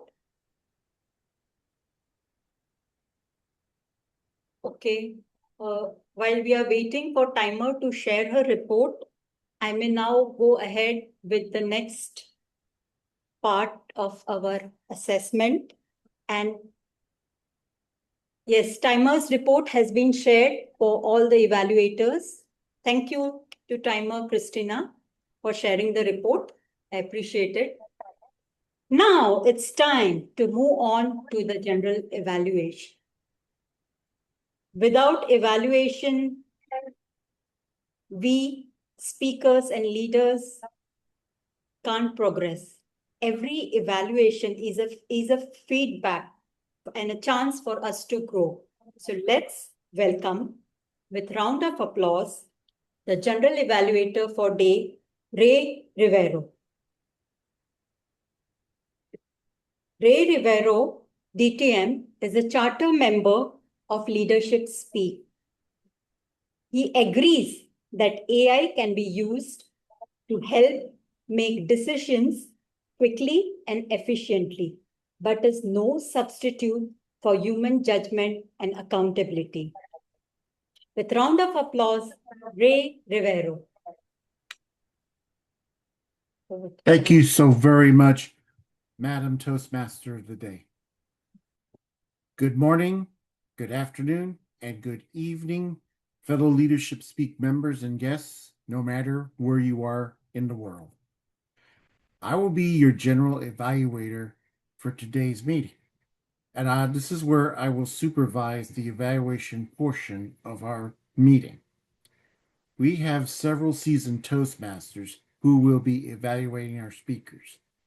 I'll call upon the role players for their reports, and finally, I will share my overall assessment of the meeting. The ultimate goal for all these evaluations is to provide effective feedback for one reason only. We want to hear from you again. And with that, I will proceed to the first evaluator, Helene, who will evaluate the toast delivered by Yuseli Joseph. From her point of view, Helene views AI that provides information, predictions, and recommendations, but not responsibility.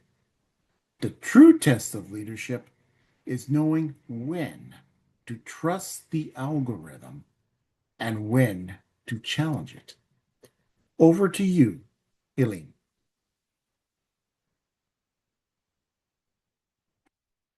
Thank you, GE. Greetings, members and distinguished guests. Here's my evaluation for the toast. This was a relevant and thought-provoking toast that successfully addressed the theme, leadership beyond the algorithm. The speaker reminded us that while AI can provide information and recommendations, leadership ultimately depends on human judgment, discernment, accountability, and values. The timing was appropriate. The speech lasted approximately 3 minutes, with it suitable for a social speech such as a toast. Regarding opportunities for improvement, one area you may wish to work on is the use of pauses.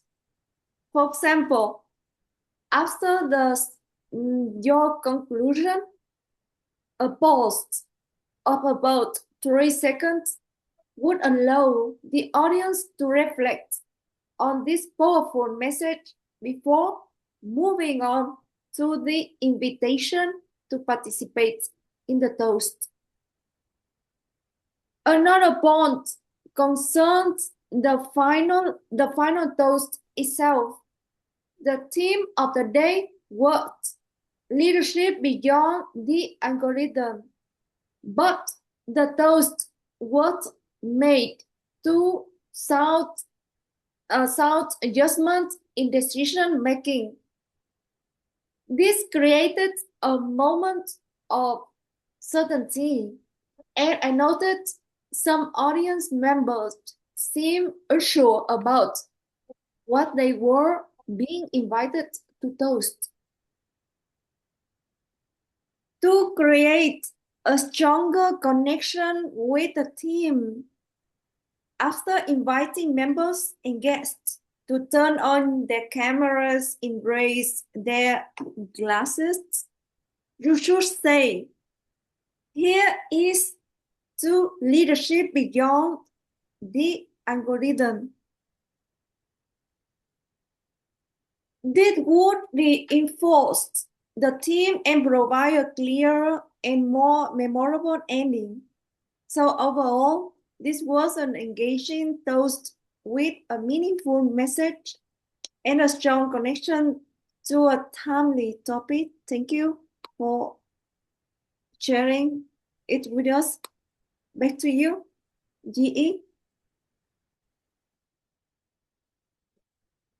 Thank you so very much, Helene, for your evaluation today. Our next evaluator is Sonia, who will be evaluating our Toastmaster of the day, Rashmi. So Sonia reminds us that leadership ultimately requires accountability, not just data. Over to you, Sonia. Thank you, General Evaluator Ray. Rashmi, from the start, you prepared very well.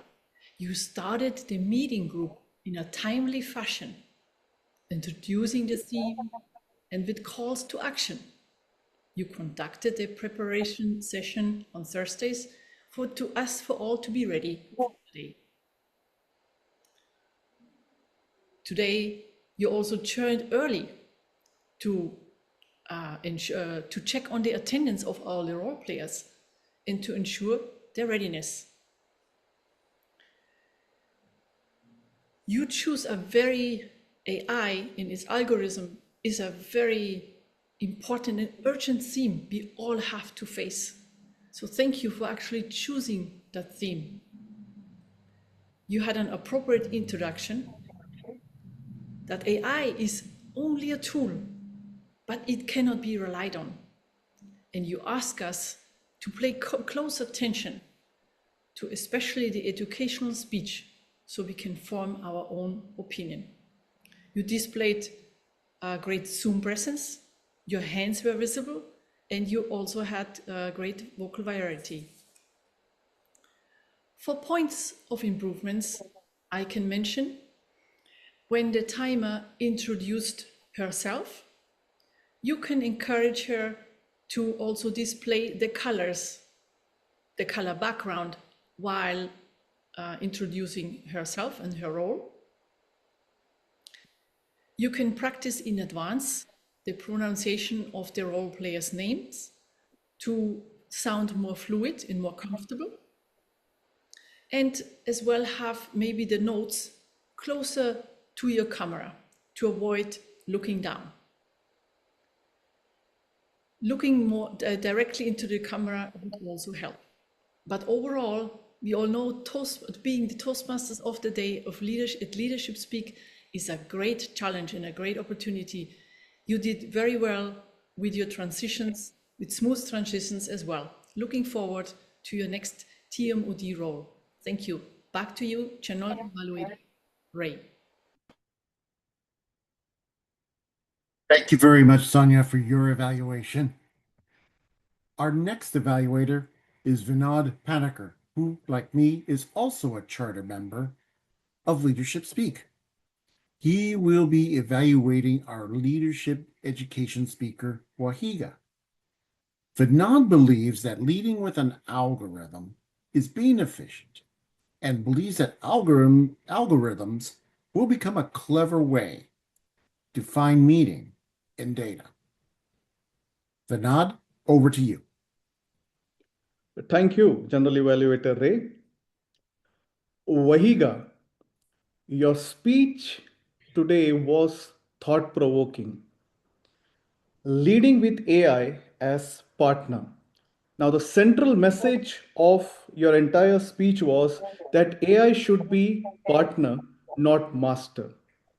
In a world where people either are following AI blindly or just blindly following it, or they are following it due to fear, your speech made us think critically how to use AI as partner. I will be listing 3 strengths and 3 points of improvement. The first, the topic was highly relevant for today's leader. I believe it was yesterday and some parts of the country today that SpaceX launched their IPO. I believe that is the highest ultimate thing that leaders and technology can do, that they are going to colonize Mars. So it has already happened. We all have to just follow it up. So your argument, you presented the argument that we need to partner with AI, you should not fear it, was very highly relevant, and you made the points very clear and very well.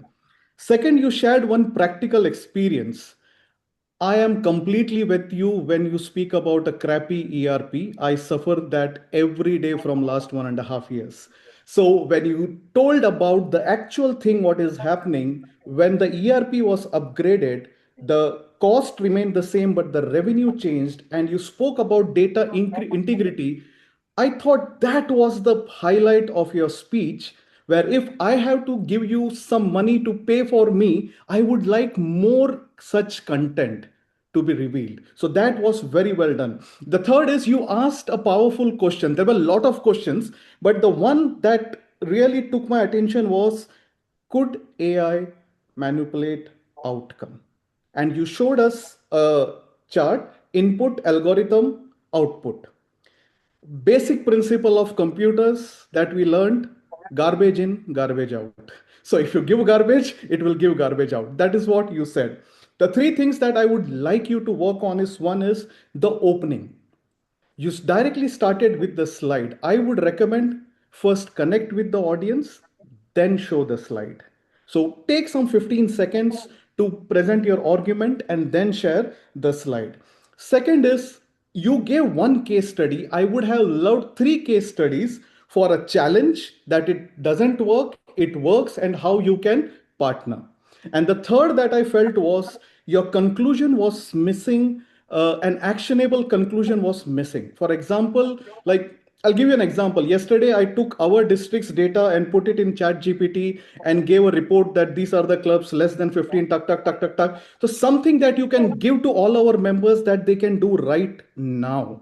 So that actionable thing I thought was missing. You pressed your speech as I am pressing my evaluation as I see the red light.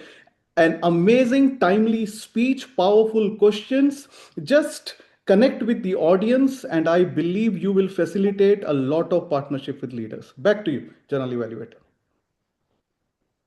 So very much, Vinod. And I just realized, as a general evaluator, I need to provide our evaluators with a bit of a review on how they performed. Elite, I loved how you put in the human judgment, and that you put the appropriate speech. You recognize the timing and the engagement with the message and connection and the improvements. Well done. And I feel that you've captured the essence of it, and you said it in a very clear manner. Sonia, very positive, great on the introduction. I love the term like it's only the tool, educational speech. Outstanding Zoom presence, outstanding, you're outstanding with the vocal variety, and you provided a challenge in the form of a summary to the speaker, and as well as all the improvements, such as the time, suggesting that the timer should display the colors for green, yellow, and red. Important. And Madam Timer, just take off the red, please. And then the leadership education speaker, Vinod. Boy, you provide the challenge for all of us to be a good evaluator. I like the thought-provoking, the 3 points on improvements, 3 points on the challenge. We can learn a lot from you being an evaluator.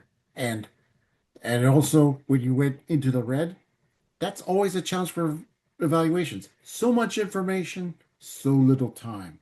When you have so much, it's time to take it offline with your speaker. Sometimes those conversations can last much longer. So now I'm going to present our first For our first regular speaker, Nellie Jane Galindo will evaluate Oltesh's speech. She believes that the future will not be shaped by the smartest technology, but by the wisest of leaders. Over to you, Nellie Jane. Thank you so much, General Evaluator Ray. Good day, my fellow Toastmasters, especially to our speaker, Oltesh. My takeaway is that growth becomes possible when someone believes in you before we fully believe in ourselves.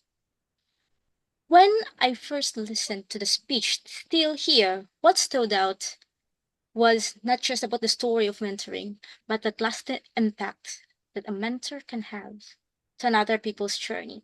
I particularly enjoyed your opening, Oltesh, taking us back to 2017, seeing someone on one knee in an open home, making us like think that it was a proposal. But actually, it was a speech practice. It really immediately captured my attention. It was both humorous and memorable, and it perfectly illustrated how mentors often made us do something uncomfortable to become comfortable and confident. Your message was very clear. Mentoring is the cornerstone of Toastmasters. Through your personal experiences, you showed us how mentoring goes beyond speech preparation. It really creates a safe space for being vulnerable it encourages us to have self-reflection and helps us navigate challenges we may face in the future. You demonstrate how mentoring helps you grow, not only as a communicator yourself, but also as someone who is now capable of being a mentor to others. One strength I particularly appreciated was the use of personal stories. Rather than simply explaining to us what mentoring is, you showed us what mentoring looks like in real life, in your life. And that made your speech more engaging and meaningful. I would also like to commend your composure. Despite the brief connectivity issues, you returned and continued as though nothing had happened, and that showed excellence. For your future speeches, I would challenge you to make full use of your hand gestures within the camera frame. I could see that you were using your hand gestures effectively, but at times only a part of the hands appeared on the screen. So maybe bringing them slightly closer to the camera, upper, or maybe stepping back would allow the audience to experience the full impact of your delivery. Altesh, thank you for reminding us that mentoring is not merely a program requirement. It is one of the greatest gifts we can give and receive here at Toastmasters. Indeed, behind every confident speaker is a mentor who quietly helped them become who they are today. But thank you. Back to you, TMOD. Thank you so very much, Nellie. I love that you have pointed out the positives of this speech. I love that the comfortable, clear cornerstone and the importance of personal experience. And I did notice one little thing, how fast you were speaking. Even the best of Toastmasters try to fit in so much information, but you have to be careful that you don't speak so fast no one understands you. But you were clear and concise in your understanding. You don't need to say it so fast. Just learn to just slow down just a little bit. That's all. And thank you very much also for providing the challenges for future speeches, because evaluators evaluate to provide the feedback to hear the speaker speak again. Thank you. Our next evaluator is Paramjit Singh, who will evaluate Kanav. Paramjit believes that leadership beyond the algorithm keeps the human value alive in leaders. A critical trait for leaders is to communicate and engage with team members. Over to you, Paramjit. Thank you very much, General Evaluator today. Are you a leader? I think we all sometimes question ourselves. And I ask this question again and again to me, am I a leader? But to be precise, am I an effective leader? And when I listen to the story of Toastmaster Kanav, I really found our motto, Toastmasters motto, where leaders are made. And Kanav is one of the testimony of that motto, because with his story, he actually conveyed that how a shy person, deep into comfort zone, silent person can bounce back. And when he was presented with a challenge to revive a club, and as a resilient leader, he revived the club and become a confident speaker and resilient leader.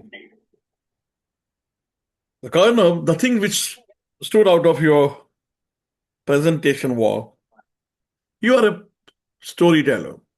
Your personal story, your personal journey, which you conveyed with the passion and confident voice.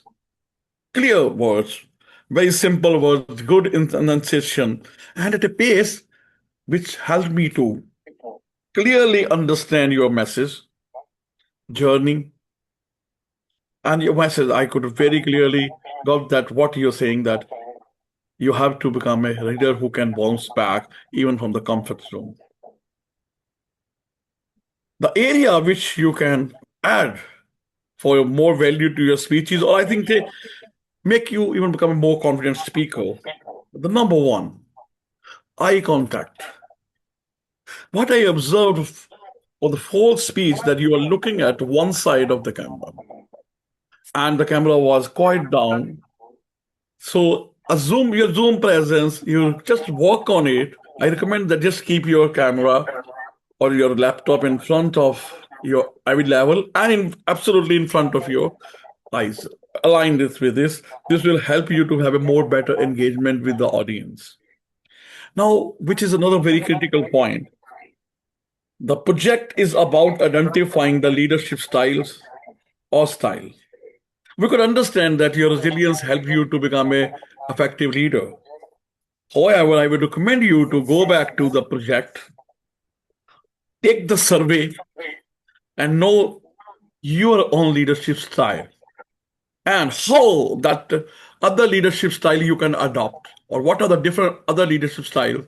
You take a survey and find out, and this will help you to become even more effective leader. Colonel, with your confident speech, your confident, your storytelling capabilities, and just adding your good Zoom presence, you will not be required to ask you again, am I an effective speaker? Over to you, General Evaluator. Thank you so very much, Paramji. I love the way to how you encouraged Kanav with his speaking style.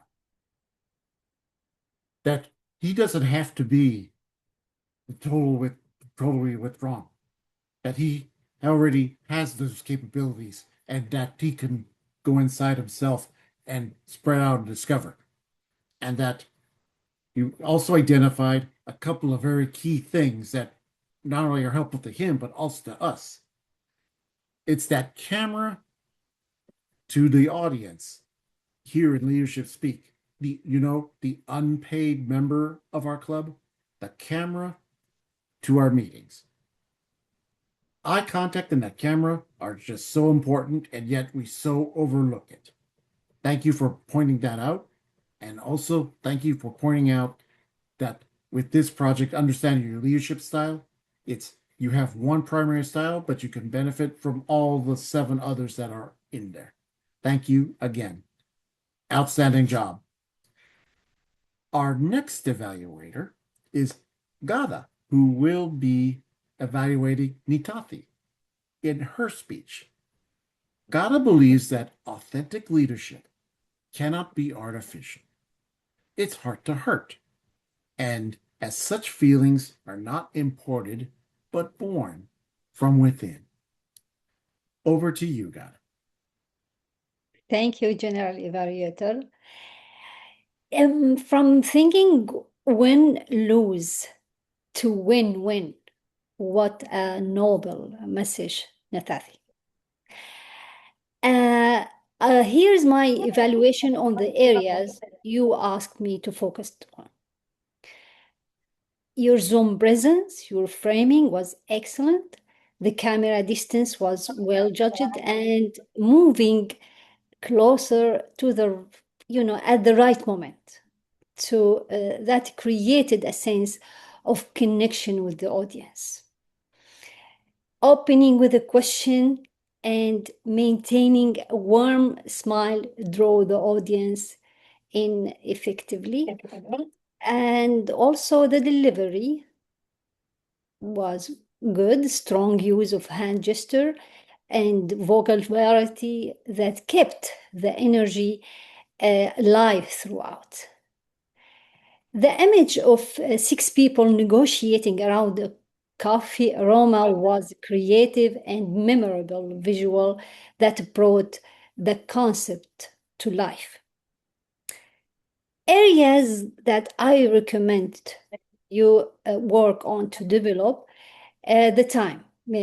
Be mindful of time, maybe starting with a story would be great technique, but make sure it is concise so it doesn't eat into your key points. The second area to focus on is the structure, like clearly signpost your 3 pillars, the collaboration, compromise, and accountability, so the audience can follow you follow you and follow your ideas with ease. Pauses, I would recommend some pauses. Allow for intentional pauses, especially after asking questions. This gives the audience time to reflect and adds impact to your message. Overall, a thoughtful and heartful speech with a powerful message, with tighter structure and mindful pacing. This has the potential to be truly outstanding and more impactful. Thank you. Well done. Back to you, General Evaluator. Thank you so very much, Gada, for your outstanding evaluation. I love that you reached out to Nthati about what you should be looking for, because as an evaluator, focusing on what the speaker needs to improve upon his or her speech is very important. Otherwise, it adds a little guesswork on what exactly to evaluate. You mentioned some very key positive points. You mentioned a lot of key things to improve upon, and I loved how you concluded with an overall emphasizing the key things. Outstanding. Finally, our last evaluator, Holmes Teng, who will be, oh boy, Holmes, you got a tough one to evaluate. Brahm Memone just believes, as a project manager from the government of Singapore, that leaders bring judgment, humanity, values, and vision into decisions that technology alone can never make. Holmes, I am looking forward to see how you're going to meet this challenge of evaluating Brahm. Over to you. Thank you, Mr. G. This workshop, which was co-delivered by Brahm as well as Nthati, in terms of what I will focus on for the evaluation, the request has been, to what extent has the delivery and the content shown strong stewardship, ownership, and accountability? These are 3 very big words, but we can make it more relatable when we try to understand as, can I visualize, can I feel, can I imagine that what was being said is translated as I or specific persons are involved in the process. How do we feel? Do we sense the actions that's going on? And with this understanding, let's look at the informational, the announcement that was co-given by Brahm and Nellie Jane. What was well done was the very clear set out that the presiding Toastmaster is in charge of the experience of the guest. And this is versus the Toastmaster of the day, which is the current practice, continues to be in charge of the program. Hence, here, when we talk about the guest, we know, and Nellie Jane draws an analogy. Remember the time that you first joined the club. How did you feel? Definitely, we must have felt good. That is why, members, you are here today. And returning guests, you are here today because you have been given a good experience. And we know who is in charge of this as we move forward in the upcoming Toastmaster year.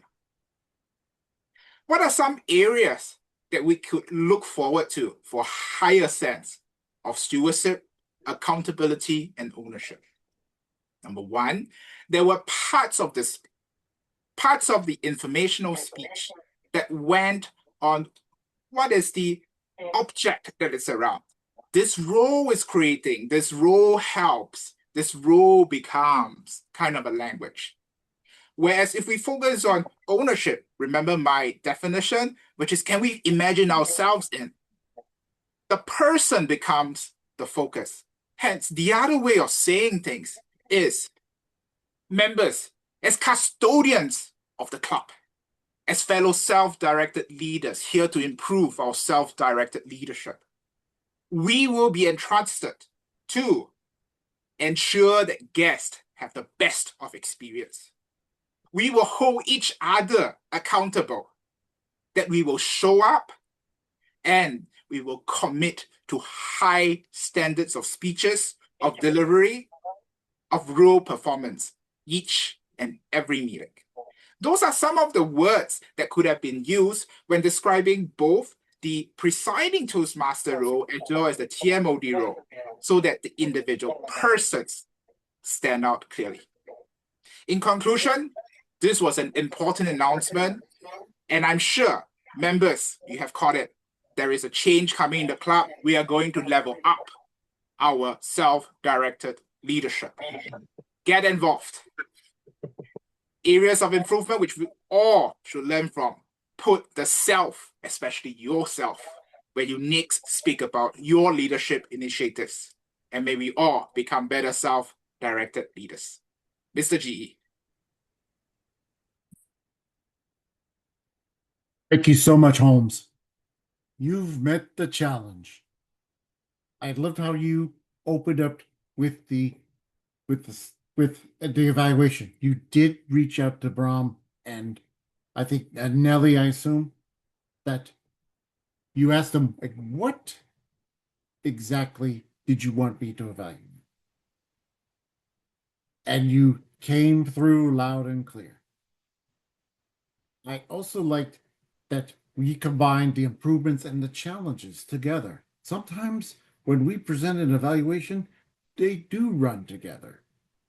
An improvement that turns also into a challenge. And you did that with the ownership and custodianship as examples. And I loved how you provided the conclusion, summing it all up. If there was one minor thing about your excellent evaluation, just, that little red card that the timer has, just be sure to pay attention to that. I know we've done that. We've been there. We've done that. We ran over. But you know what? It was still very good. And running over, sometimes that happens, but I still enjoyed it personally very much. Now, Madam Timer, may I request that we share the evaluator's time onto the chat, please?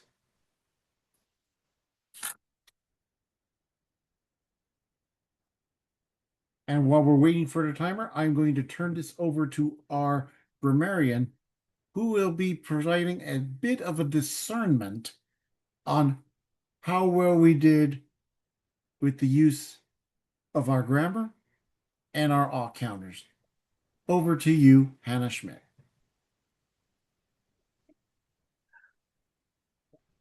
Mr. General Evaluator, thank you very much for coming back to me. The use of discernment was used altogether 4 times. The last time by you, Ray, I noted that. And Traka, our Toastmaster that was in the visitors' room, she put it in the chat box. She used the word discern into the chat box, discern between what to trust or what is worth optimizing. There was no improper usage of the use of the language, yet I have noticed some outstanding sayings or thoughts from Wahiga.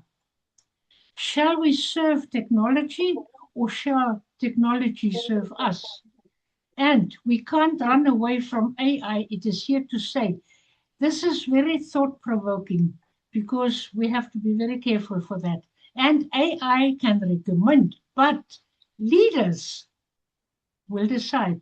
Kanav, when he wanted to quit Toastmasters, he said, bounce back and be resilient. Nthati, if you miss, you lose. And any leader can negotiate an outcome. Life is not static. And last but not least, from Brahm, something to reflect on. This club needs stewardship, leadership. Speak must not depend on 1 or 2 people to hold the club together. And then the last from Holmes, the person becomes the focus. Very well done. Thank you very much. Back to you, General Evaluator. And thank you very much, Hannah, for your report as the grammarian. Now, my overall assessment of the meeting, I felt that the flow of how the speakers and the evaluators and everybody that helped with the setup and delivery of this meeting, this went quite well. I have to admit, though, that maybe we could tweak up a little improvement on the use of the greeters role prior to the start of the meeting, and a little bit more on the display of the colors when we're explaining the role of the timer with the green, yellow, and red.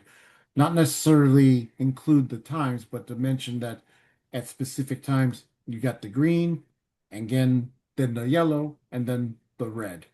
Because it's important that we keep within time so that we can try to get out on time. But of course, we're notorious at Leadership Speak for taking a 2-hour plus meeting and fitting it into a 2.5-hour segment minimum. And as an experienced member, I love how we work together to strengthen our culture, to improve our synergy, to go much, much better, and we spiral up for improvements and by challenging each other. And Brahm presented us with an outstanding challenge in his speech and presentation today. I felt that all the roles performed admirably. And I really, overall, I felt that we really stepped up and challenged ourselves. And I hope we continue to meet that challenge because we are Leadership Speak. We are the primary club of leadership excellence. And that is the end of my report as General Evaluator. Over to you, Madam Toastmaster of the Day. Oh, I forgot. Please launch the poll.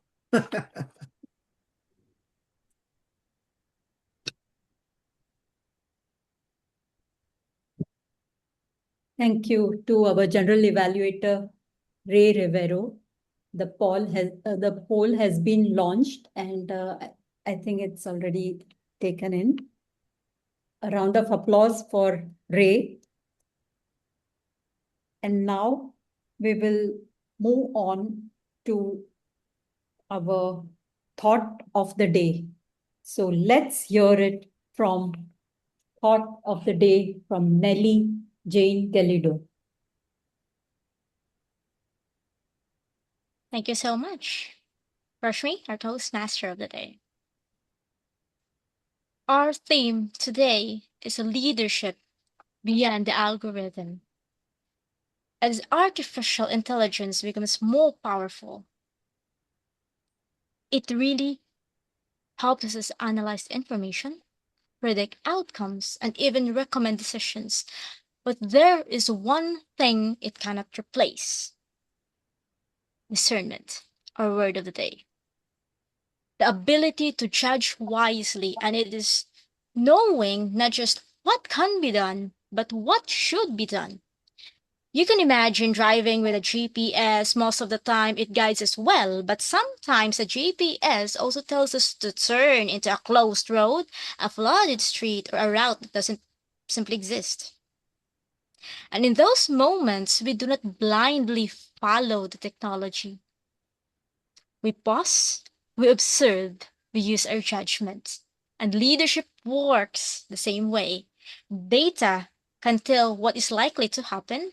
AI can tell us what is efficient, but neither can fully understand what a person's fears, hopes, values, and trust that exist within a team. Those decisions still belongs to us, leaders. Today reminds us that great leaders are not only those who have the most information here in the room. Great leaders are those who have the discernment to know when to trust information and when to trust their own principles. So as we leave this meeting, may we remember that intelligence can be automated, but wisdom cannot. Technology may provide us with answers, but leadership requires discernment, and that is what truly means to practice leadership beyond the algorithm. Back to you, Toastmaster of the day. Thank you to share such a thought-provoking and ending where you very nicely you shared how we will use our discernment for every decisions and end up with a leadership beyond the algorithm. Now, before I go ahead, I would like our PR master to share the best effort speaker and best effort evaluator awards.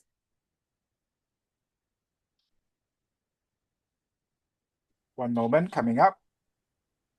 Yes, thank you.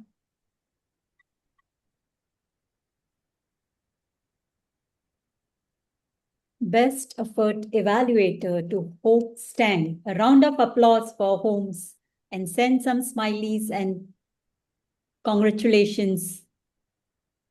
Thank you so much. And the best effort speaker goes to... Best effort speaker goes to Wahiga Gichinga. Big round of applause.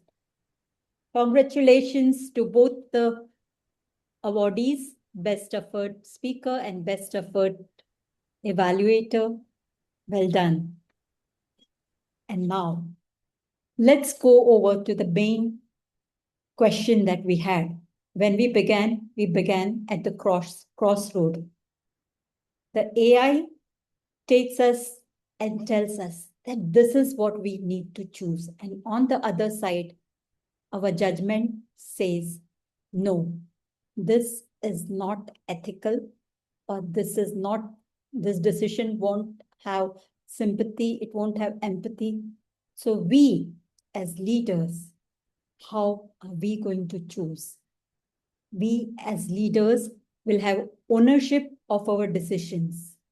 We will have discernment over our decisions. We choose with empathy and take ethical decisions which are based on values of our firm, our own values. And we take accountability for all the decisions. And that being said, we know that intelligence can be automated, but judgment cannot, because leadership begins where the algorithm ends. Thank you. And now I would like on I will invite our president to come and preside for the guest comments. Thank you.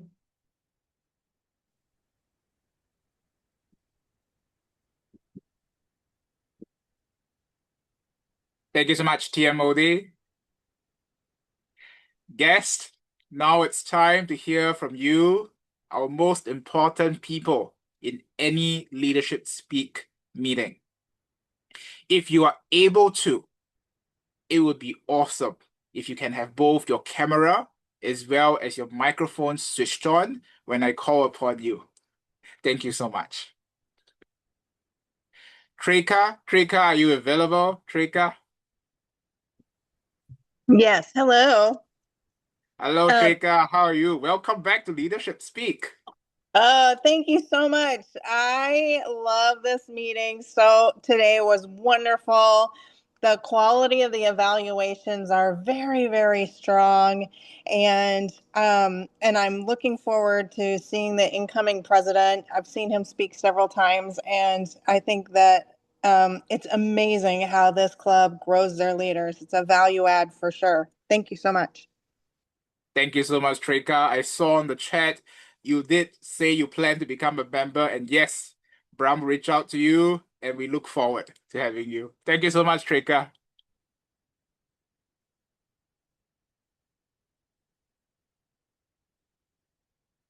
Nakla Abdallah, are you available to speak?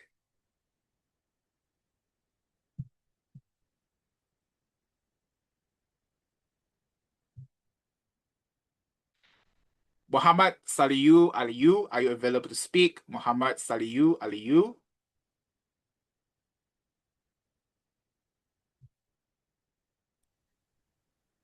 Hello everyone. Hello, Good Muhammad. evening. Good evening from this end. Let me start by apologizing for my late joining of the meeting.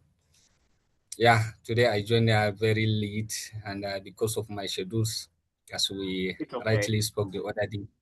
Yeah, I'm still working on how to adjust my schedules, and when the time is right, I will inform you, and I will be glad to join the groups. Thank you. Thank you so much, Mohammed. I'd like to emphasize in Leadership Speak, we do not promote apologies. What we promote here as part of self-directed leaders is we acknowledge what is required and we move forward. And you rightly already pointed out, the decision's on you, and whenever you're ready, let's move ahead. Hi, Nakla. Thank you. I see you have your camera on. Please share with us how was your experience in this meeting. First of all, good evening, everyone. I'm from Dubai, so it's an evening time, and I would love to say that I'm really lucky. I'm a good friend of Toastmaster Paramjit, and we co-colleague in Toastmaster Club Wing of Magic, and I had the honor to be invited by him to this meeting, and I have to say, this is a very powerful meeting. I mean, the topics, the speakers, the evaluation, the way it has been organized. I'm really regretting that he has been asking me to join, and I just started to join only today. So thank you for having me. I would like to praise the quality of everyone who has showed up on the screen. Honestly, I mean, I wish time and place would gather me with you guys soon. Honestly, thank you so much, and I wish you all the best. And I wish to join you again and again. Thank you. Nagla, I would have to pop the question. Would you consider to joining us as a member, not just as a guest, but as a member? What are some of your thoughts? Yes, and actually it's a firm yes, because it has been a while. I'm looking for online club, something that will polish my skills. I do have a passion for public speaking, but it is not enough. What I have, I would love to gain more, and having a variety of my colleague Toastmasters from everywhere in the whole world. I feel like this is going to be an addition to polish my skills in public speaking. So yes, I would. Thank you so much, Holmes. Thank you so much, Nakla. I noticed you have not signed in the guest book. Can I confirm that Paramjit has your contact? I can reach out to Paramjit to get your contact later. Certainly, it is. He has it. Thank you. Thank you so much, Nakla. I look forward to contacting with you. Same here. Thank you. Let's see.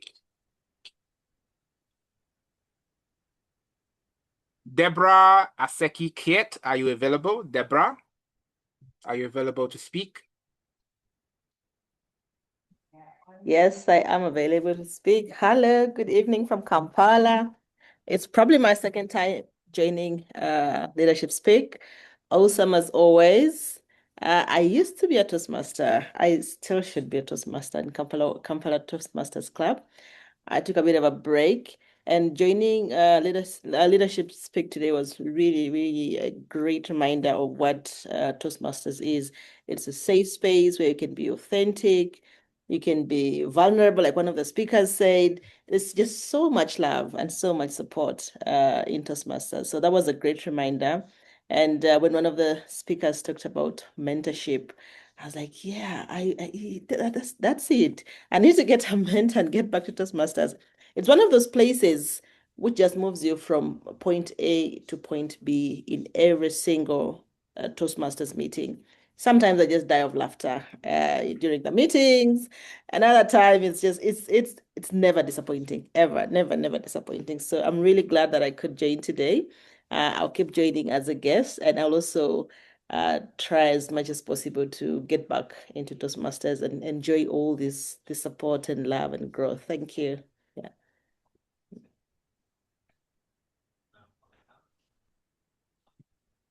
Deborah, I heard that you will be continue to join us as a guest until you are ready to join, perhaps as a member in the future. It's okay. We welcome you. Please continue to visit us. And when one day you are ready, let us know. Reach out to one of the ExCom. We will have further conversation. Thank you. Thank you for being here, Deborah. I appreciate your presence. Thank you.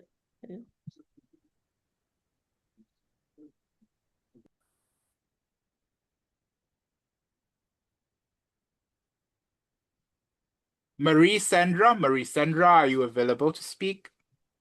Yes, sir. How are you? Hi, everyone. I'm doing good. Thank you so much. How's your experience in the meeting? Share with us. It was very, very interesting. I like when I participate in your meeting. It's not my first time attending your meetings. Whenever I get the chance, I do. So I am Toastmasters for nearly 20 years. Wow. But I am a member of a French club. Now I'd like to be to be a member of an English club. And I just want to know more about your club, and then I can make a decision. So I really, really like your meetings. It's very high class, I can say. Thank you so much for your for the quality that you have or you show in your meeting. Thank you. Thank you so much, Marie. I saw that you have also filled up the guest book, similarly indicating the same, that you want to find out more about the club, as well as left your contact there. One of the executive committee members, perhaps myself, will reach out to you, and then we can have a further conversation if Leadership Speak can benefit you and have the experience that you're looking out for. Looking Thank you forward so to the conversation. Yes, of course. Thank you.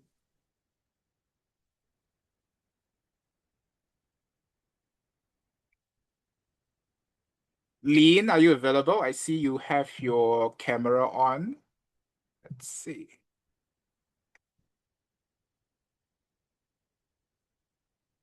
Lynn Durad, are you there?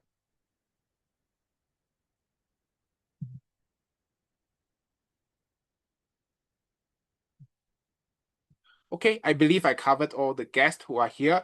I would like to hand back to TMOD Rashmi to conclude this chapter meeting and subsequently lead a post-meeting discussion, which may involve some table topics. Thank you so much. Back to TMOD. Thank you, President Holmes. And now, first, I would like to thank all the role players, the guests, and the members who have attended this meeting. I'm thankful and in gratitude for being Toastmaster of the Day today, and I appreciate your presence. Thank you. Now I may request the Zoom master to stop the recording and the live YouTube live streaming. Thank you, Zoom master. And the meeting is